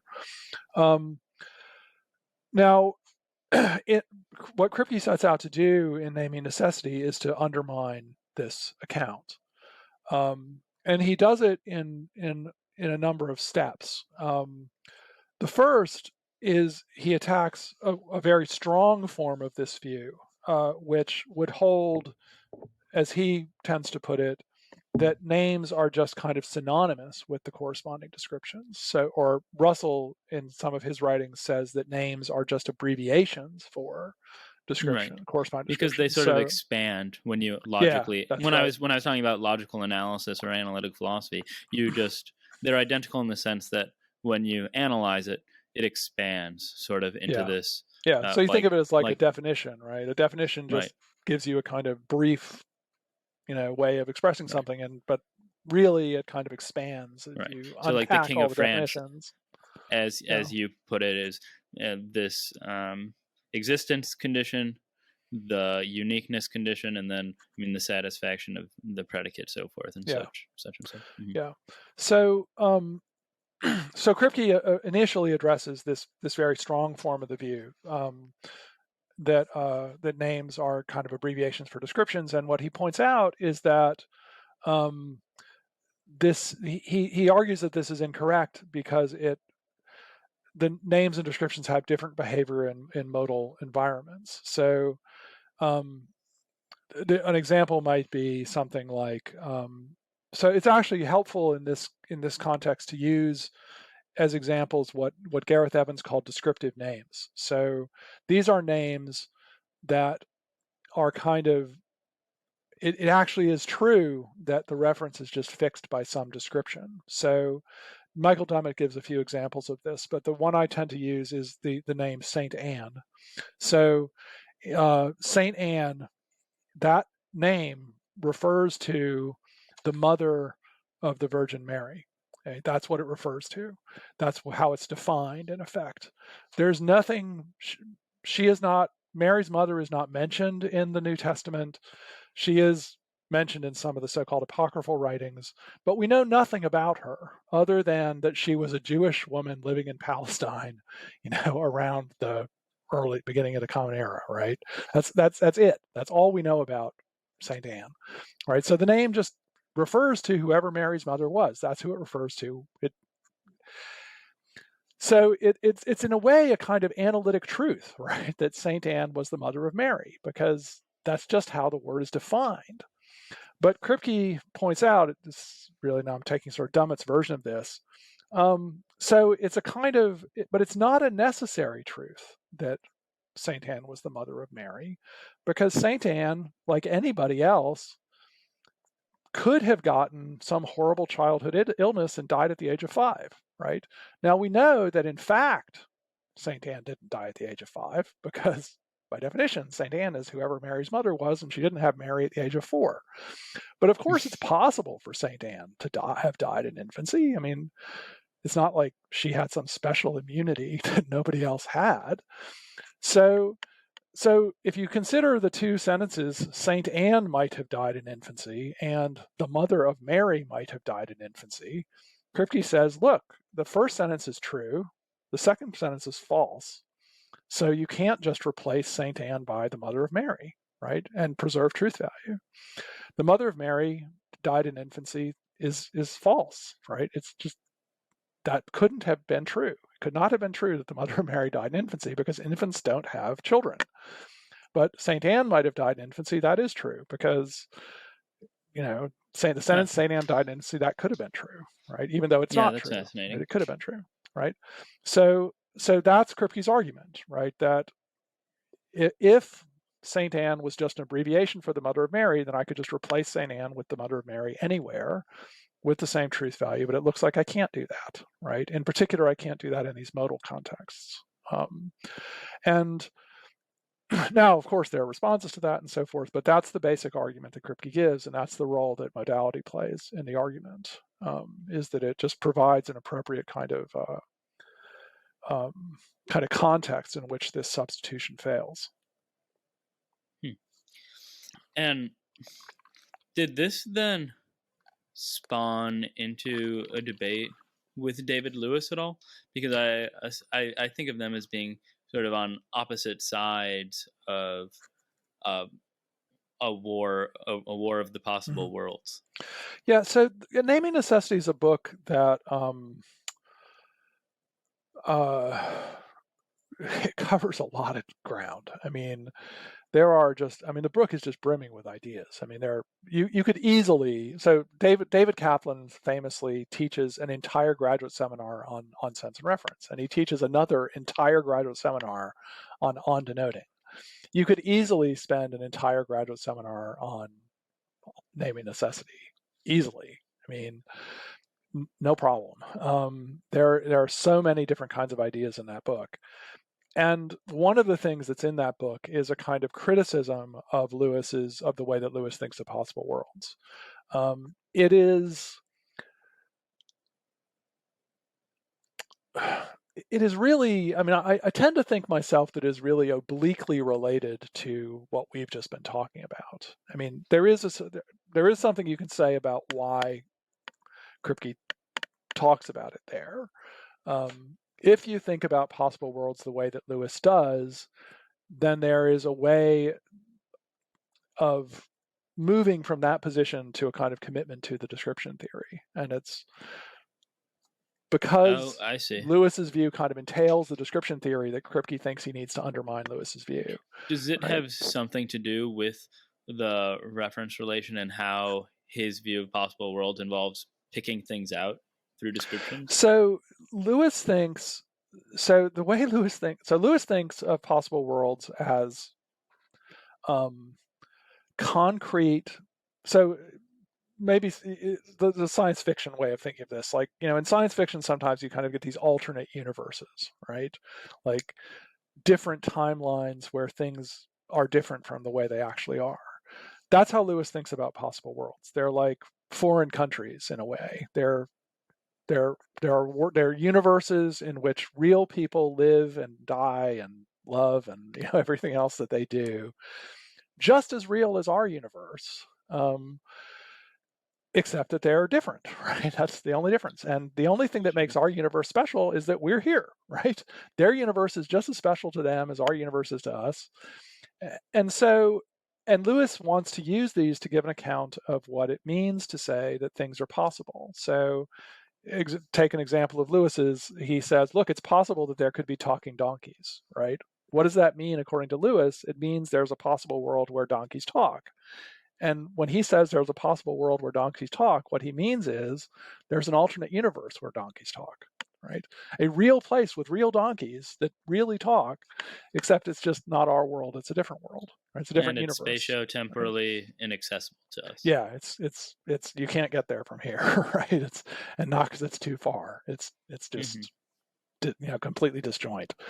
So now think about something like Saint Anne might have died in infancy, right? So if I say that, according to Lewis, what that means is there's a possible world where Saint Anne dies, say at 3 years old or something, right? Okay, now here's the catch. It's not Saint Anne who dies, right? Because Saint Anne lives in this world, right? So it's some other person who dies in that world. But then the question is, well, what the hell's that got to do with Saint Anne, right? How can that person dying in that other world make it the case that Saint Anne, the real Saint Anne, as it were, might have died in infancy? And so you need some way to kind of figure out. So Lewis calls that relation the counterpart relation. So this other person is not really Saint Anne, but they're kind of playing the Saint Anne role, so to speak, right? So in order to make all this go, you have to have a way of kind of figuring out like which person in that other world counts as the counterpart of Saint Anne. And now, lots of hand waving. It turns out that the only way to do that is to give kind of purely qualitative conditions that object has to satisfy. But that's just a what are description, those right? identity conditions that he suggested? Okay, so I see now where you're going with it. Yeah. It has to be description, so that's the That's problem. Right. It has to be some kind of description. Okay. That's right. Yeah. So that's why Lewis's view just kind of ends up committed to a kind of descriptivism, and that's why Kripke discusses it. But it really is a kind, as I say, it ends up being to say that Lewis's view was a minority position would be something of an understatement. So most people who were interested in descriptivism were not committed to it for that reason, right? They had quite other reasons. Just for sociological reasons, or out of curiosity, sociological curiosity, why was he such a towering figure in philosophy if his views were held by a minority, Lewis. namely like him? So I think his particular view about possible worlds, which he himself called mad dog realism, often just known as modal realism, that was a very minority position. Not that there haven't been people who held it. I mean, but his other view, many of his other views have been profoundly influential. And I think it's worth remembering that I hope that we as philosophers do not get evaluated on the basis of whether our views are true, right? Because if that's what counts as being a good philosopher, is that you have lots of true views, then I think we're all in a lot of trouble. What makes you a good philosopher, of course, is having really good arguments for your views. And Lewis has arguments, and there are arguments that repay, serious thought. I think that it's the kind of power of his arguments and I think another thing that makes him such a great philosopher is that he, his views, they fit together, in a way. He's a kind of he has views on tons of different topics, and yet they all kind of cohere into this seamless whole. There aren't a lot of philosophers like that who have their fingers in so many different kinds of issues. There are very few philosophers. If you think about Aristotle, right? I mean, dude wrote about everything. Philosophers aren't like that today. But Lewis kind of was like that. He didn't write about everything, but he wrote about a lot of stuff, and it all coheres. There's a vision, behind it that I think is part of what has attracted so many people to his work. Yeah, speaking of Aristotle, I'm very much looking forward at some point to doing an episode exclusively on his zoology and biology, because that to me is just so fun. I've just learned, I think from Peter Adamson's podcast, that Aristotle was the person who discovered that dolphins aren't fish. Oh, really? What a great thing to have I had under no your idea. name. Yeah, but back to Lewis just for a moment. It's not necessarily connected to our reference discussion, but how did he give these identity conditions for picking out who your counterpart is? I don't Or know if he counterparts ever are. gave very detailed conditions for this. That's a huge gap. Yeah. I mean, I think it's on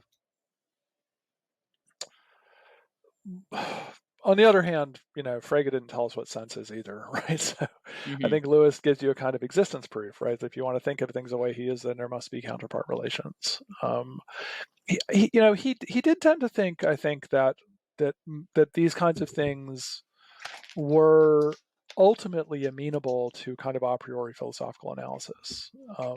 That's one of the things that's kind of distinctive, I think, of Lewis's way of thinking, that he is very much committed to the kind of I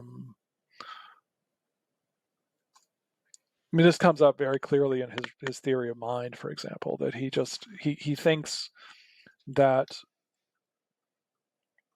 kind of the kind of reflection, a priori reflection, that's kind of typical of traditional philosophy was adequate to resolve these kinds of problems. And yeah, so it turns out to be really hard to figure out exactly what the identity conditions are, but lots of things are hard, I don't think that would have bothered him very much. So the theory that Kripke gives, that Did you really say precisely why it's called like the causal theory of naming? No, I didn't say anything about that. Okay. And in some ways, I think that term is really misleading, because as Kripke himself makes clear, and this actually becomes really super clear in Michael Devitt's book Designation. I think he points this out in his earlier paper, Singular Terms, too. But what Kripke really gives us is a theory. So one way to think of this is not the way Kripke describes it. This is closer to what Gareth Evans says later. But I think this is actually a helpful way to sort of think of this, is that Kripke kind of divides things up into people who are able to use the name to refer to the object because it's perceptually present to them, right? So in the case of the word Aristotle, we could think of like the people who knew him, right? They used the name to refer to Aristotle in this like super direct way because they saw him, right? They could call him Aristotle. And then there's us, right, who aren't in that position. And Kripke thinks of our ability to use the name to refer to Aristotle as parasitic on their ability to do so, right? Mm-hmm. So that it's got a chain. There's this connection between us and them, right? And Kripke puts this in terms of this chain of, different people picking up the name from other people, and that's why it's sometimes called the historical theory of reference. That it's got to do with the historical chain that connects us back to them. So if you want to know, like, why does my word Aristotle refer to Aristotle, the answer is because my use of that word is connected through these links back to the original people who could use the name in this very direct way to refer to him. Kripke actually describes it in terms of Aristotle's being baptized with that name, or dubbed with that name, as people sometimes say. I've often wondered, I mean, Kripke was a very devout conservative Jew, and I've often wondered whether he actually had in mind not baptism, which is more of a Christian notion, but a bris. Was he brisked right? with that? I mean, name? I think that, but of course, only Jews get that, right? But on the other hand, but I think that's kind of what he had in mind, are these kind of formal naming ceremonies. He didn't think that was necessary for a name to be used in that way, but it kind of gives you a vivid idea that I'm kind of connected by this chain back to this original ceremony in which somebody said, this child shall be known as whatever Aristotle was actually known as. Mm-hmm. Right. But that's the real thing. So this is what Devitt says, is that Kripke gives you, he's not really giving you a theory of reference. He's giving you a theory of reference transfer, or reference inheritance, right? Of how I can inherit the ability to use this name to refer to an object from someone else, right, who already had that ability. And then we just trace that back over time to the original people. And so if you want to know, again, who do I use it for? Well, trace it back and find out who the original people used it to refer to. That'll be the answer, right? So I don't and the crucial thing is that I don't have to know about this, right? I don't have to think to myself, well, I guess I use it to refer to whoever that person used to refer to. I just have to be part of the chain. I don't have to think about the chain. I just have to be part of it. And that's enough. So I don't have to describe Aristotle as the person that other people use it to refer to or anything like that. I don't have to describe him in any way at all. I just have to be part of this tradition, as it were. Practice, as sometimes people put it, of using the name in that way. That's enough for me to be able to refer to him. So as it happens when you dip your toes into a body of literature that you're not familiar with, the first superficially plausible paper you read, you're like, oh, so they found the answer already. This is great. And when I read Naming and Necessity, I was like, oh wow, this seems to very much perfectly cohere with how we use names in everyday language. You call me Robinson, it's because my parents named me Robinson. So it just seems to work. But this isn't, as far as I'm aware, the received view anymore. I think the causal theory of naming has largely fallen out of favor. Same with like Goldman's causal theory of knowledge, which I think that there are, at least, again, to use the word, superficially related maybe. Mm-hmm. But what were the sorts of objections that resulted in the causal theory no longer being as popular? So there are different things here. So as I said, Kripke doesn't really give a causal theory of reference. He gives you this theory of reference transfer. And okay, sure. The details of that theory, I mean, he himself says when he's spelling it out that if you were to try to really make it into a set of necessary sufficient conditions, it's going to fail. My own view is along the lines of Jerry Fodor's, which is never give necessary and sufficient conditions for anything, because it's definitely wrong, right? That project is never succeeds. But so unsurprisingly, it turns out that there are sort of counterexamples and problems for Kripke's kind of view. Where the action really is today is in the question, how much do I need to know about what makes my word refer to what it does for me to be able to use it to refer to something? And so as I mentioned, right? Question now. Yeah. So Chalmers, for example, one way to think of this, so there's this famous footnote, well, it's famous to me, in Naming Necessity, where Kripke reports Robert Nozick as having observed that if there is a true theory of reference, then in some sense the description theory is true, because you just imagine the true theory of reference written out. X refers to Y if and only if, and then some condition, right? Then here's the correct version of the description theory. Aristotle refers to the object, and then you just write down the condition, right? The condition that by hypothesis is the correct condition for reference, right? So this move of just saying, well, look, you think that that's the right version of the description theory, or sorry, you think this is the right condition for reference, I'm just going to build that into a description. This is a move that I've come to call Nozick's gambit. And it clearly works, right? I mean, if that's the correct theory by hypothesis, then of course this name has to refer to whichever thing it is that satisfies the condition that gives the correct theory. So it's pointless to have an argument in a way over what the correct condition is, because whatever the correct condition is, a description theorist is going to be able to just import it into their favored description. And this is essentially what Chalmers does, David Chalmers. So David Chalmers is the very well-known and fantastic philosopher who is the leading proponent of this kind of view, sort of nowadays. And so the question, the critical question is the one that I mentioned kind of obliquely in describing Kripke's view, is whether, so Chalmers thinks that in a very, very idealized sense, we all know the conditions that are required for our words to refer to what they do. That the idealized sense is that those conditions are kind of available to us by a priori philosophical reflection. But so-called externalists, of whom Kripke is an example, they reject that claim, or at least they think that that's not required for us to be able to use the name to refer. So Chalmers thinks that in order for me to be able to use the name Aristotle to refer to Aristotle, there has to be some sense in which I do know the condition that's required for the name to refer to him.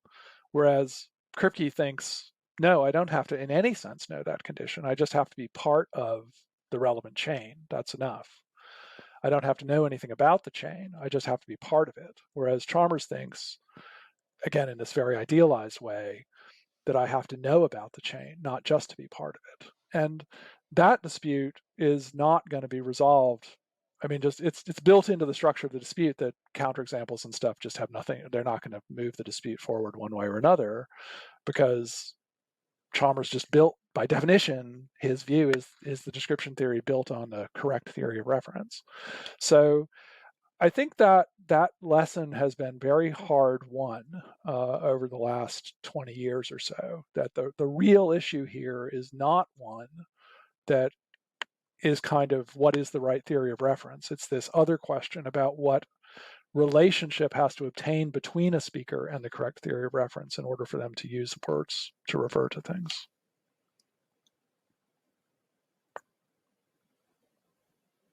Whoops, I lost you. I can no longer hear you. Oh, I had accidentally muted myself. Yeah. I had this that later. I had this really good pint of ice cream for breakfast, and it was a peppermint it was candy cane, chocolate chip, marshmallow, or something sounds like that. Christmas. And yeah, it was left over from Christmas. It was on my desk, and the pins was my cat was licking the carton, so I didn't need that in the background for your talk. But she's now done the cat is so. having a bath back there. Yeah. Oh, she probably got got ice cream on her ears or something. That's funny.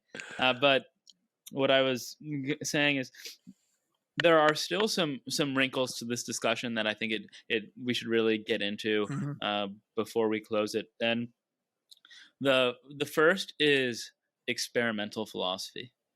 So I don't know what, just like with ordinary language, I'm not sure what experimental philosophy is, but I know that it's had some influence or role to play in the philosophy of language, and particularly with regard to reference, maybe sense as well.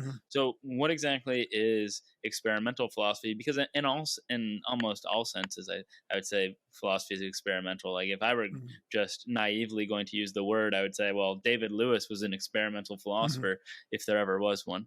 So what does it mean? Yeah. So in the context of in the present context, so Kripke in describing, in arguing against the description theory, he uses a number of thought experiments. You asked me about thought experiments at the very end of last time, actually. And so after Kripke disposes of this very strong form of the description theory that involves names being abbreviations for descriptions, he discusses a weaker form of the theory, which is not that names abbreviate descriptions, but rather just that for each name, there's a description that gives that's going to fix what its reference is, right? So it's not that the word Aristotle can be replaced by, some description. It's just that if you want to know what Aristotle refers to, there's a certain description, and it's going to answer that question for you. And Kripke gives these thought experiments that involve, speakers who are relatively ignorant who can still use names. So he gives an example. One of the examples he gives involves the name Richard Feynman. Like Feynman was a famous physicist. Most of us do not know enough about physics or what Feynman's contributions to physics were to be able to give a kind of descriptive condition that would pick him out, distinguish him from other physicists, who were famous too or something. But Kripke says, look, I can still, even if I'm ignorant of these things, I can still use the name Richard Feynman to refer to Richard Feynman, right? I can say, hey, tell me something about Richard Feynman. And when I do that, I use the name Richard Feynman to refer to Richard Feynman. Same as anybody else, who would do that. And so Kripke gives these kind of thought experiments, and then he announces these kind of conclusions about them. That, for example, that even very ignorant speakers can use the name Richard Feynman to refer to Richard Feynman. And of course, this is a very common thing in philosophy, right? You have Getty's thought experiments and the trolley problem and all these other things. And so what happened was that in the late 1990s, various people started to become nervous about the way that these thought experiments were being used, and in particular, the kind of judgments that philosophers were announcing about them. So if you take Getty's experiment, right, for example, right, so we get these examples involving knowledge where you get, Getty sets up these situations where it looks like here's this person and they have a true belief about something, and it looks like they're justified in having that belief, but it looks like I don't want to say that they know that the thing in question, right? And so what certain people started to do was say, well, like, who says the person doesn't know, right? I mean, am I just supposed to take Getty's word for it, or is that supposed to be something that we all agree with? And if so, who is we, right? Who is the we who's agreeing about this? And so what people did was that they said, okay, let's just go find out, right? Let's go find out what ordinary people think about this, right? So people empirical studies are going to come in here. Yeah. So we just like write down the Getty case and we start handing it to people at McDonald's, right, or whatever, right, and say, hey, what do you think? And what people found, people found some quite interesting and surprising things. That so one of the things that was really striking was that, or at least not all these things have replicated cleanly, but people started to realize that, for example, students in Hong Kong did not give the same answers to the Getty thing as students at Rutgers did, right? That cultural factors seemed to influence or seem to correlate well with people's responses to these kinds of cases. Other experiments. Before you go on to the other experiments, yeah, go ahead. Do you happen to recall what like the difference between the Hong Kong and the Rutgers students were? Or I think that the Hong Kong students were more likely to say that the person does know in the Getty case than the Rutgers students were. I think that's right, but it could have been the other way around, right? But that's the kind of difference that they were finding. In some experiments, they found differences by gender, that women were more likely to give a certain kind of response than men did. And those kinds of things, right? So the worry was that the kinds of claims that people were making about these thought experiments looked to be sensitive to factors that you should have thought were irrelevant, right? Like culture, or right, whether the person knows or not does not look to depend upon culture or gender, right? And so what some of the experimental, there are different ways to approach experimental philosophy, but the kind of so-called negative program in experimental philosophy, people claimed that these kinds of results significantly undermine the methodology that's being used to pursue analytic epistemology or theory of reference or whatever it might be, because the intuitions, as people like to say about these kinds of cases, look to be highly variable, and worse than being variable, dependent upon factors that ought to be irrelevant, right? That was that was the kind of explosion of stuff that happens around the turn of the millennium. As it happens, one of the earliest people to work on this was a guy named Jonathan Weinberg, who wrote his senior thesis with me at Harvard. But this was long before Jonathan got into experimental philosophy. I still have a clock that he gave me in my office that he wrote his thesis on time, on Dummett on time, and so he gave me a clock as a thank you present that I still have. So kind of weird, personal connection. But that's kind of what the experimental philosophy stuff was about, and it gave birth then to this much larger discussion about kind of philosophical methodology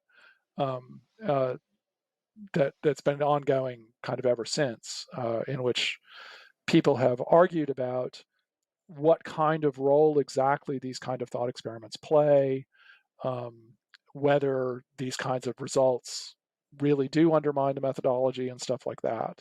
And I've written some on that, very little, but a little bit. But Tim Williamson's book, The Philosophy of Philosophy, is kind of a one place you can look for this kind of thing. It's funny to me that it is quite literally experimental philosophy, and that quite literal reading of the term hadn't occurred to me at all. Yeah. But it's philosophy done through conducting experiments. Yeah, which sounds like it's extraordinarily fun. So last night, I actually spoke with Eric Schwitzgebel, and he's done some experimental philosophy. So he did some work on whether ethical philosophers are in fact more ethical than non-ethical philosophers in the general population, and he found that they are not, which was quite surprising to me. But are there any particular ways that this relates to reference, some of the experiments? Yeah, so the one of the early, I think this was in 2001, a group of people, a lot of this grew up originally around Stephen Stitch at Rutgers. Jonathan Weinberg was a Rutgers graduate student, for example, and a group of people in 2001, there were 4 people who were involved in this, did one of these studies involving one of the core examples that Kripke uses in naming necessity, the famous Gödel-Schmidt example that he uses. And they found, again, that American undergraduates were more likely to agree with Kripke's judgment about his example than Hong Kong undergraduates were. They were more likely to agree with the sort of descriptivist way of thinking of the example. So again, what they were trying to argue was that we shouldn't trust our judgments about these kinds of examples, and therefore this kind of counter, thought experiment way of conducting the discussion is kind of deeply problematic or needs to be abandoned. And there were other, kinds of consequences they thought it had.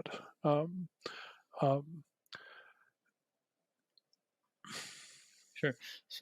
So while we're on the topic of experiments, maybe this would be a good segue into one of the most important or long-lasting thought experiments of all time, up there with like Mary in the White Room or the Chinese Room or something like that, which is Putnam's Twin Earth thought experiment. And that, it's not, I think it's actually quite explicitly not a different possible world, but it's at least in that spirit. So maybe you could lay that thought experiment out for us in some detail, and we can talk about it.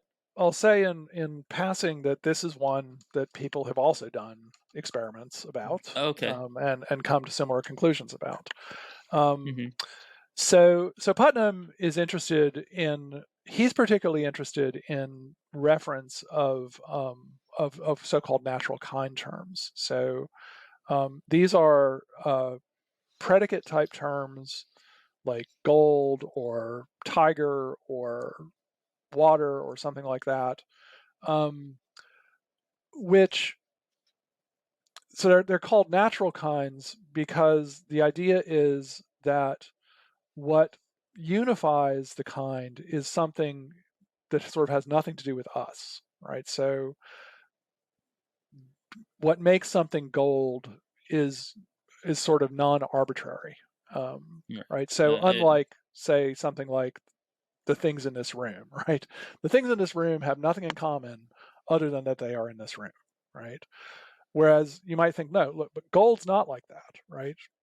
My ring and, you know, my wife's ring or whatever, they have something in common other than just that we call them gold, right? Right, and I There's think the a story to be catchphrase told, right? is that these sorts of things carve the world at the joints. Yeah, and then so Putnam is actually coming at this from philosophy of science. Is actually what he's really interested in. And he's interested in these natural kind terms because of the role that natural kinds play in science. And so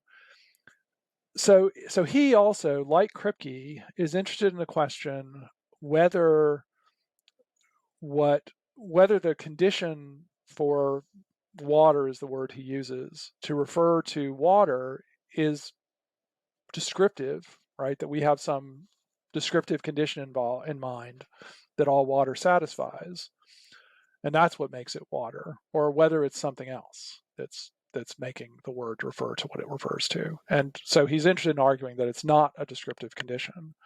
And so he imagines this other world, which he calls Twin Earth, where the stuff so that world is meant to be like an exact duplicate of our world, except that the stuff that's in the rivers and lakes and comes out of the faucets is not H2O as it is in our world. It's this other stuff that he calls XYZ, right? He doesn't say what it is, right? And in some ways, the water example is kind of poorly chosen, but maybe we can ignore that. And so Putnam says, look, so the idea is that all of the kind of descriptive conditions you might give that make something water, like it comes, you know, it's in the rivers and it's clear and it tastes tasteless and blah blah blah, right? All these kind of conditions that you might give, these kind of qualitative conditions that you might give, apply just as well to the stuff on Twin Earth as they do to the stuff here. And yet, so if you ask like the Twin Earth people, what is water, they'll give you the same list of conditions that anybody here would give you. And yet, Putnam thinks when we use the word water, we refer to H2O and not to the stuff on Twin Earth. Whereas when they use the word water, they refer to their stuff and not to our stuff, right? So again, the conclusion is supposed to be that the kind of descriptive conditions that you would specify aren't what really fix the reference, because as far as the descriptive conditions are concerned, they don't distinguish between our stuff and their stuff. Something else does. And so that's the thought experiment and the kind of conclusion that Putnam wants to draw from it. And the crucial claim in the context of the experiment is that our word water refers to H2O and to H2O only, whereas their word water refers to XYZ and to XYZ only, and not to our stuff, right? That's the crucial claim that's driving the conclusions. Mm-hmm. And that's the claim that people subjected to experiment, as it were. And found that, you know, different people have different answers and stuff. Now, my own view is that that's irrelevant because I don't think. I mean, but it's interesting but irrelevant. But yeah, I mean, it actually could be. Yeah, I mean, it could be relevant to something, right? I just don't think it's relevant to this issue. And you know, I mean, actually, there's, you know, if you there's tremendously interesting work in cognitive science, you know, kind of along these kinds of lines about how people think about natural kinds and so forth. Yeah, really super interesting stuff. And it's got a lot of philosophical relevance, but I think not to this issue. Yeah, I think you mentioned Kripke earlier when you were introducing the problem or the thought experiment, and I think he actually at one point asks a very similar question about whether or not heat can be something other than some phenomenon connected to molecular motion. And he, contra what you just said about Putnam, seems to, I mean, they're not the same case, but he argues that no, it's necessarily this. Yeah, and Putnam, yeah, I mean, it's clear that they were thinking along very similar lines. I don't know. I don't know. I don't think they would not have overlapped at Harvard because Kripke has gone from Harvard before Putnam got there. And I don't think he'd even left Princeton by the time Kripke was gone from Harvard. So, um, um, and of course, news traveled much more slowly back 60 years ago than it does Yeah, today. you didn't have Putnam was preprints and giving all lectures on sorts this of kind of things. stuff in the late 60s, and but it's widely, you know, Kripke is kind of more focused on proper names than Putnam is, but it's clear that there's more than a family resemblance between these two sets of ideas.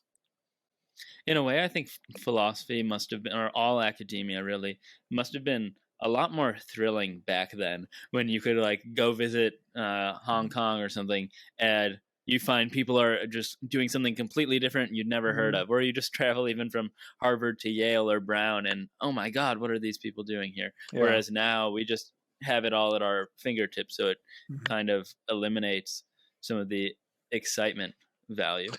Yeah, I think you do to some extent see less of a.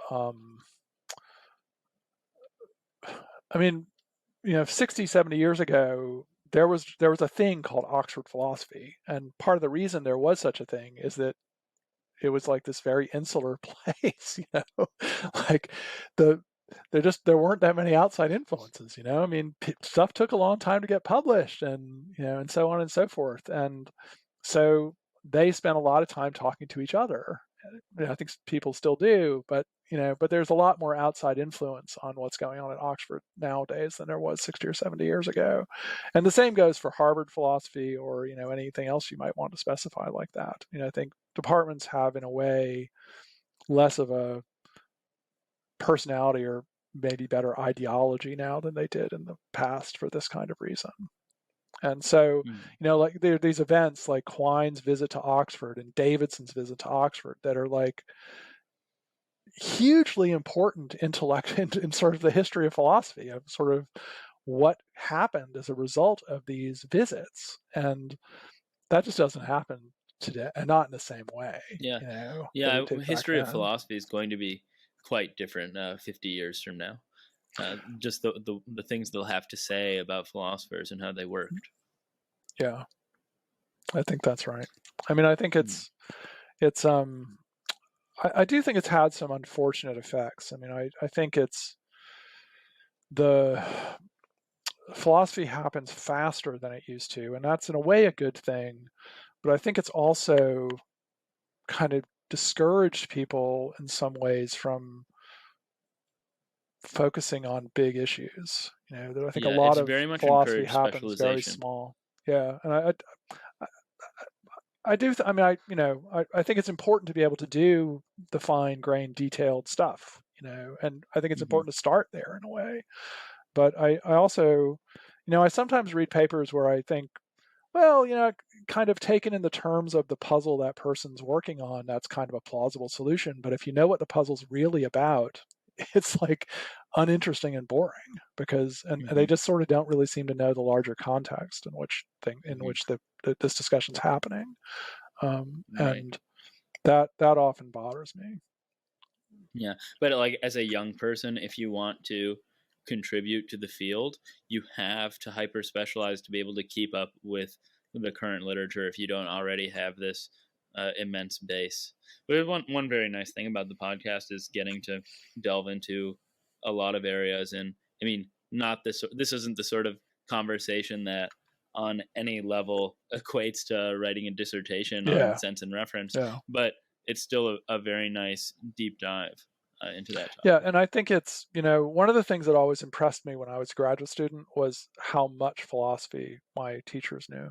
And I came to really admire that, and to realize that part of the reason was that they would read, kind of generalist journals. They would kind of read any paper that was in Phil Review or whatever.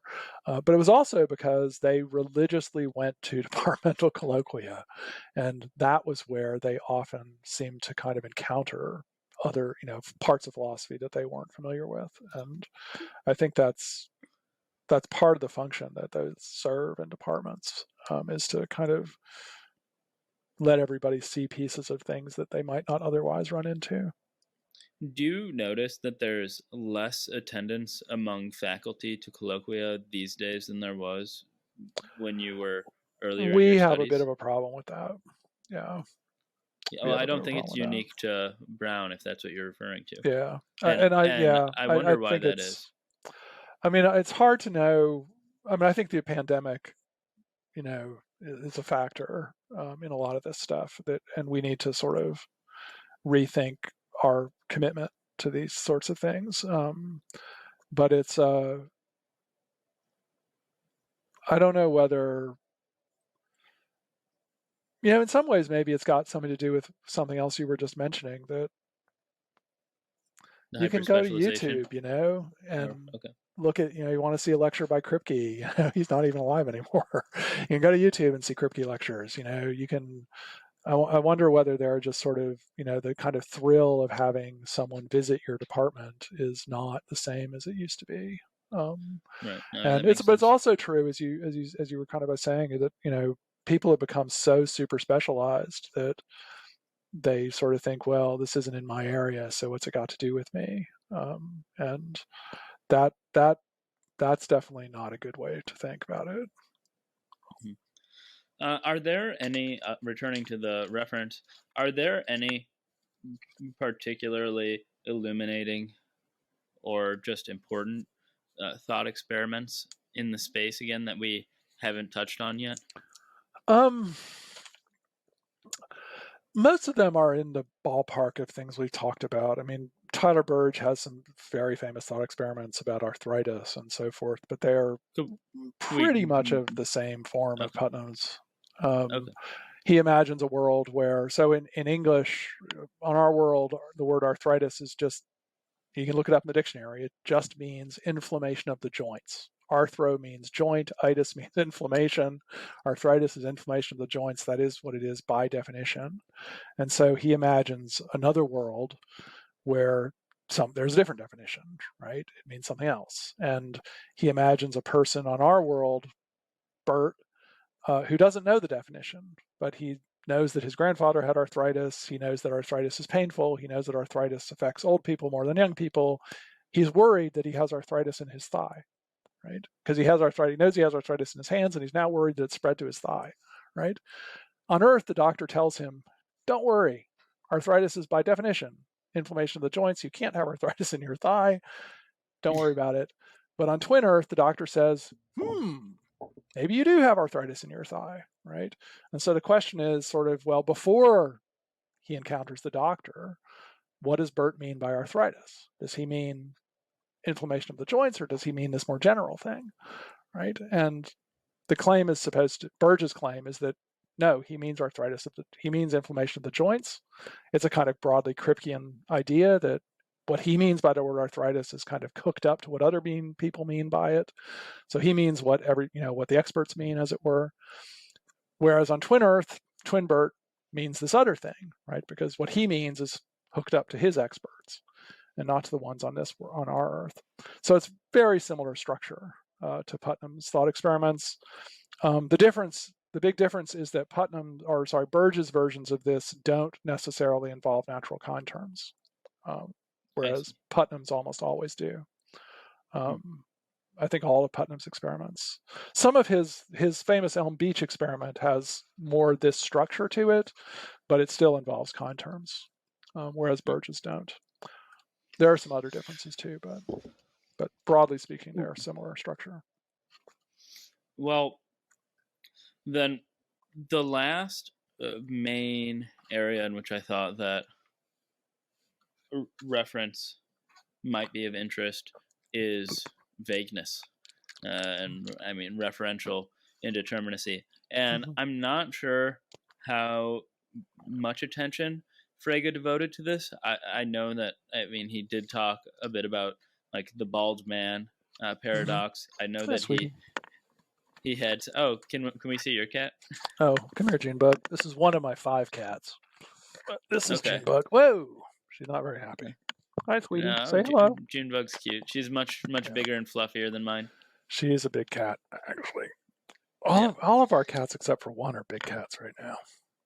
One of our cats is tiny cat. And I think that he and Russell had some exchange of letters about I don't know what mountain they were talking about, Mont but Blanc. if you're Mont Blanc, yeah, like if you're when you aren't standing on Mont Blanc, and Russell introduced really vagueness, which is with his paper on that topic, to analytic philosophy. But I'm not sure how these issues, or how you see these issues, as relating particularly to reference. So Frege has a little bit to say about vagueness, though it's almost all about predicate vagueness. So he worries about bald and so forth. I can't remember exactly which examples he worries about, but he doesn't have very much to say about it. And what he says, roughly, if I recall, is that all concepts or predicates, to use that word, they should cleave the world in two. So you either are bald or you're not. And that's right. If there is a concept such as baldness that doesn't do this because it's because it's vague, whether one hair, if you're still bald, if you have one hair or two hairs or three hairs or a heap, I mean, this goes back to the Sorites paradox, obviously, but such concepts just aren't concepts at all. They're just faults of language, perhaps. Yeah. He thinks they're radically defective. He compares them, in fact, to non-referring names. So he, so he's very dismissive of it. I mean, I don't think it's hard to say. I think most of the discussion of reference takes place pretty much in, kind of purposeful indifference to the phenomenon of vagueness, at least when we're talking about proper names. I think everyone knows that that's an idealization that we're making, that words like Mont Blanc, there may be some indeterminacy in what they refer to. But I think most people sort of think that, whatever the solution to that problem is, it won't dramatically affect the theory of reference, the core theory of reference. That may or may not turn out to be true, but I think that's the sort of attitude that most people have. Right. And there's also an important distinction to be drawn between vagueness as something that has like this sort of scalar component, like tallness or redness, versus simple ambiguity, like whether you're talking about a bank or a river bank, like right. Are you talking about a river bank or this kind of bank, or and that might actually just be a sort of accidental deficiency of language, that we have words that do refer to multiple things depending on the context or intention. I think the view in linguistic theory nowadays is that those are actually distinct words. They just happen to be pronounced the same way and spelled the same way. And part of the evidence for this, there are various forms of evidence for this, but the kind of most intuitive is just that they have different etymologies. One comes from French and one comes from, I don't know, whatever language it comes, German, I think. It sounds like the causal theory coming back to haunt us. Yeah. I mean, I think it's, but vagueness is, I mean, there you can find papers where people compare vagueness to ambiguity in various ways, but I think it's pretty settled nowadays that these are two completely separate phenomena, and that they're not really closely related to each other. Okay. And then I'll ask you, are there any other dimensions of reference that you think are worth talking about that we haven't gotten to yet? I do think myself that the most the deepest issue here is this one that I mentioned before about, as people would now describe it in terms of internalism and externalism, about that. So when I was a graduate student, I took a course, a seminar in which we read kind of a lot of the then current literature on reference, Kaplan and stuff like that. And I remember at a certain point during the seminar, the guy teaching it, who was eventually on my dissertation committee, a guy named Jim Higginbotham, Jim said, he sort of stopped the discussion in the class and he said, "Do you guys really know what this is all about?" We all kind of looked at him, like, about reference. And he said, "No, what this is really about is the mind-body problem." And I was like, what the hell does what do you mean by that? And I eventually realized that he was right. And the reason he's right is it's not like, what he meant by that was not like the relationship between the mind and the brain. That was not what he meant. What he meant was, it's about the extent to which the mind is kind of enmeshed with our environment. The extent to which our capacity to think the things we can think depends upon our living in the kind of environment that we live in. That's what he meant. This is I think he got this from Burge, because this is very, very close to something that Burge says at the beginning of Individualism and the Mental. And that, I think when you see it that way, you really start to understand what's going on in the contemporary discussion of these issues. That it's somebody like, you can get it with a kind of Cartesian picture, right? That if I imagine myself as, in a kind of Cartesian nightmare where there is no external world, my senses are just being stimulated by an evil demon or a computer or, whatever it might be, whether that's true or false doesn't affect what I think. The contents of my thoughts are just wholly determined by things that are kind of, roughly speaking, kind of introspectively available to me. That's a very old, venerable, philosophical way of thinking about the mind. But what the kind of Putnam and Burge and Kripke and what that all is moving towards is a very different picture, where we kind of are thinking of the mind as a feature of organisms who live in environments, and that the nature of their mind is in part a function of the kind of environment that they live in, and that's true for us too.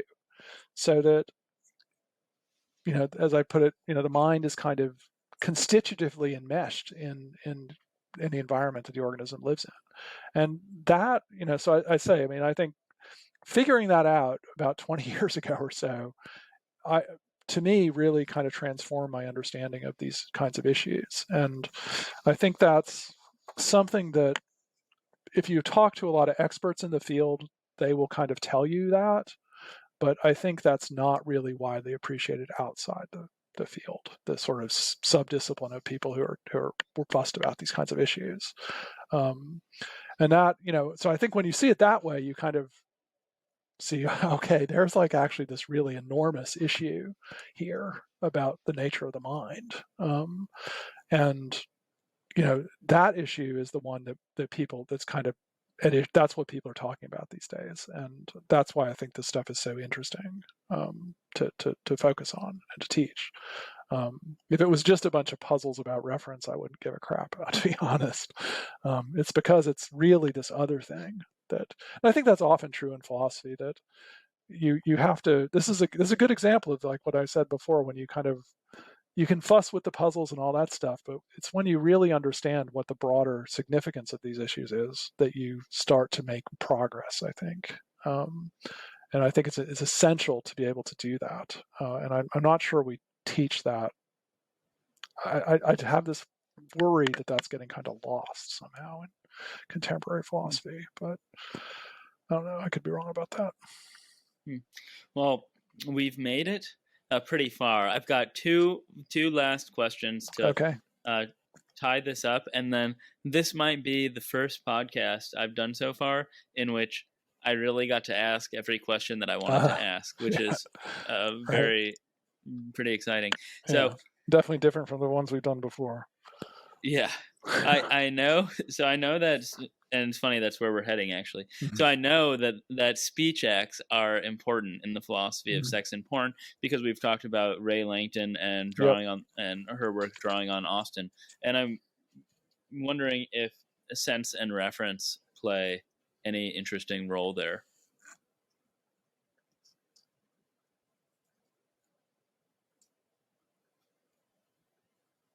I guess in the philosophy of sex, I mean, one thing that maybe it's a little bit too charitable to say, but referring to, it's unclear who you're referring to with the class of men or the Mhm. class of women, Yeah, I mean, I and it's think an there. interesting philosophical question distinguishing or natural kinds, but that's more philosophy of Yeah, science stuff. yeah. I mean, I was thinking that there are issues about kind of. I mean, this is kind of obliquely related to some stuff we talked about last time, but I think this kind of Foucauldian picture that I just mentioned about the way in which certain kinds of social categories like homosexual or for that matter sex or orgasm or man or woman, the sort of awareness of the way in which those are shaped by social factors is, I don't know if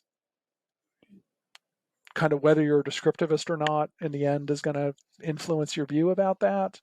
But certainly it's a kind of feature of the way people talk about these things that looks, I think, in a way more kind of Burgean in particular, to see concepts as kind of part of the social fabric in a certain way that might suggest a kind of connection between these things. I see. Okay, and Certainly, then if you look at like Hosslanger, for example, she spends quite a lot of time actually talking about Putnam and Burge and those kinds of things in her discussions of social categories. okay, and then the last question I have is really coming back full circle, and it might not actually be the best way to end the podcast. Probably your thoughts on the mind-body problem would have been the best way to end it, but I don't care. I want to get every Right. question I had out. And you raised earlier, and so that we might get back to Oh.